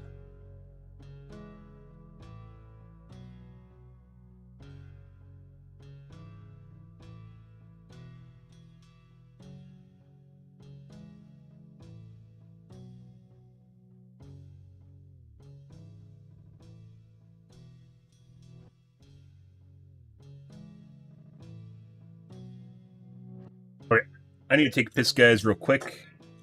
I will be right back and grab water, too. 1 second.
You know what that lady reminds me of, guys? She reminds me of Dolores Umbridge from Harry Potter, who's there to make sure that people conform to what they're supposed to be saying and the proper etiquette of a modern individual, right? Dude, you couldn't make this shit up if you wanted to. You couldn't legit make this shit up if you wanted to. That literally just straight up just looks like his handler.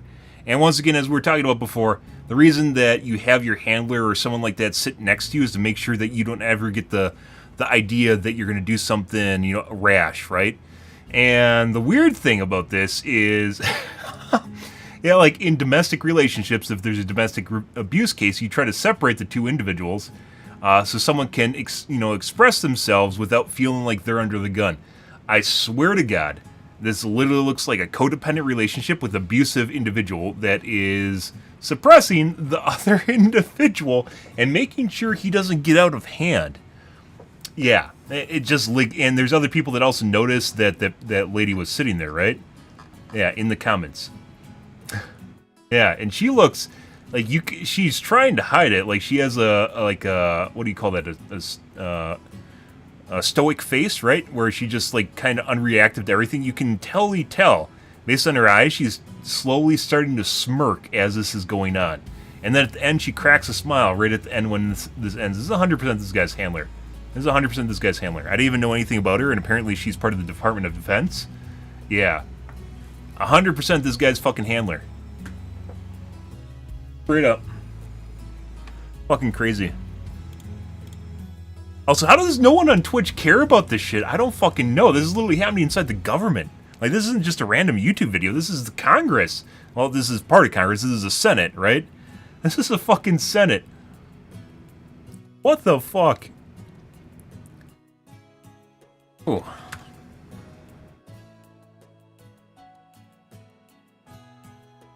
Also, why does it have live in the title? It's not live anymore.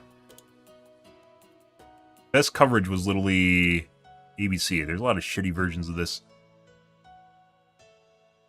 Oh, hey, look, my other video got 6 views. Like, even my shit videos get more than 6 views. How the fuck did it only get 6?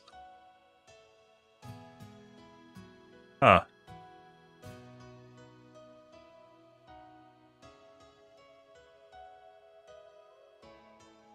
Even my other videos, guys, get more than 6 views.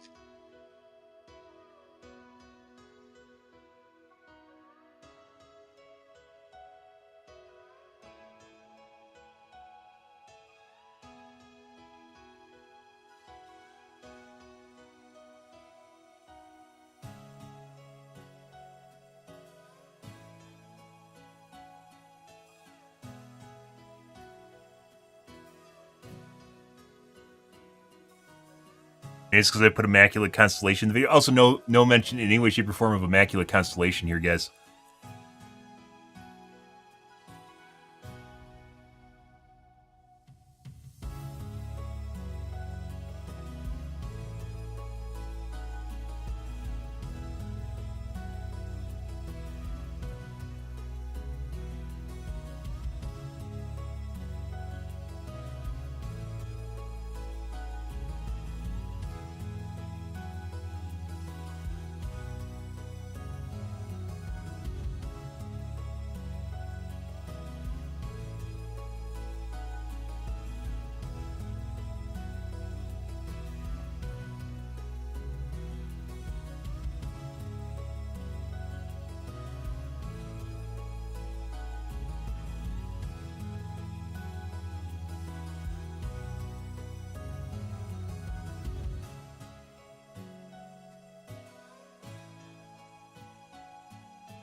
Oh, maybe I put it in the wrong area?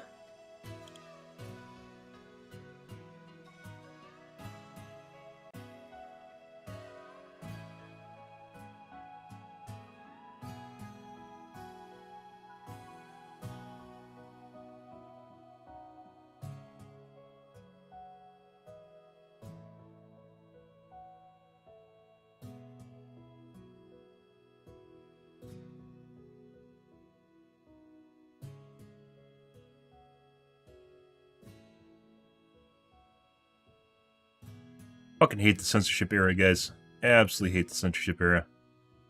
Fucking censor everything.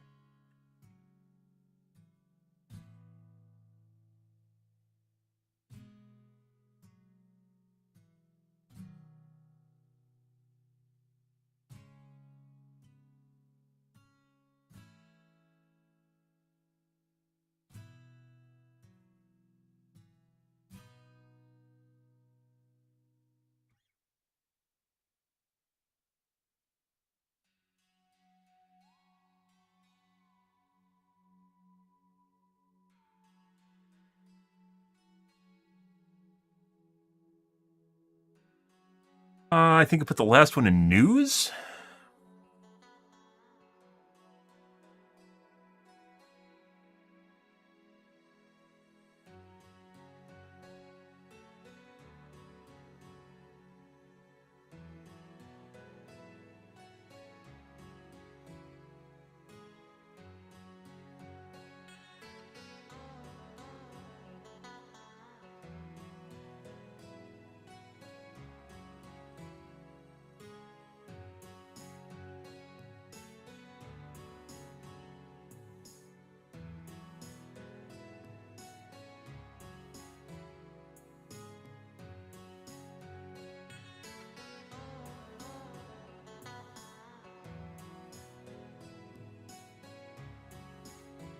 Put it under education.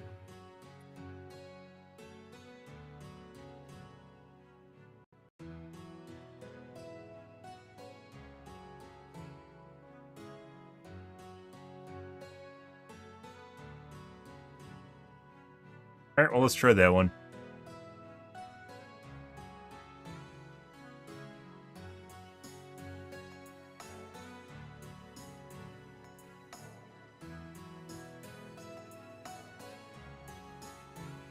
Wait, I actually had a comment on my video, didn't I? It's showing 0 comments.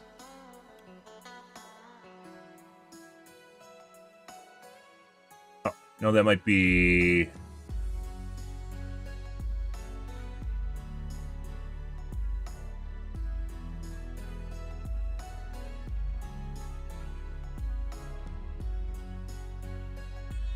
Comment on a video. On the video that I made.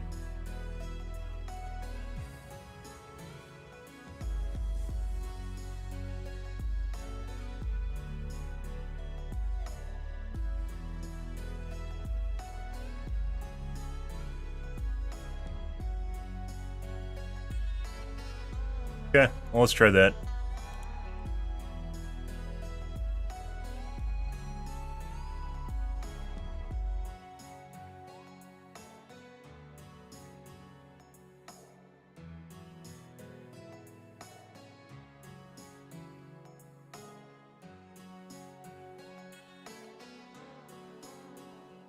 Okay.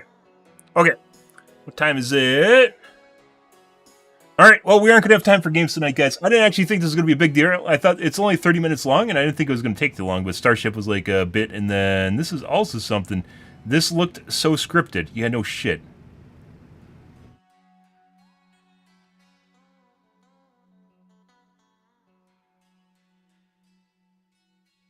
Just how you script a speech for class. No? No? If you have a hearing, you can talk about a bunch of things, and they can ask you questions.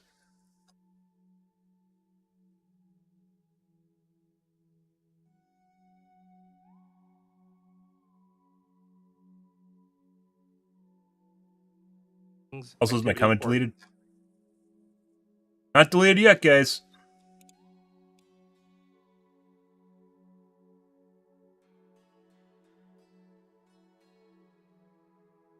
Okay. We're going to call things here for this evening, guys. Tonight we're going to be more Overwatch 2, guys. We're going to be continuing on playing, getting better, as well as maybe doing ranked. I don't know what I'm going to do yet for ranked, or if we're going to do ranked. I will probably maybe do ranked, maybe do tanking, do tanked and ranked, and see where that goes. Yeah. Yeah. We're going to call things here for this evening, guys. Tonight, it's going to be more Overwatch 2. If you are new to the stream, you enjoy the bullshit, you enjoy the fun, you enjoy the tinfoil hat commentary, make sure you hit the follow button on your select platform. I stream to Kick, Facebook, YouTube, Twitch, Trovo, as well as TikTok every day. From late night to early morning, GMT-6, so late night North American time. I usually stream for about 5 to 6 hours, give or take. Depends on my life, what's happening, etc., etc., guys. We're out of here for this evening, guys. Tonight will be the OW2s. Alrighty, guys. Anyways, thanks for watching my stream as always, and I hope you guys have a wonderfully fantastic Tuesday night and Wednesday morning. Have a good day, guys.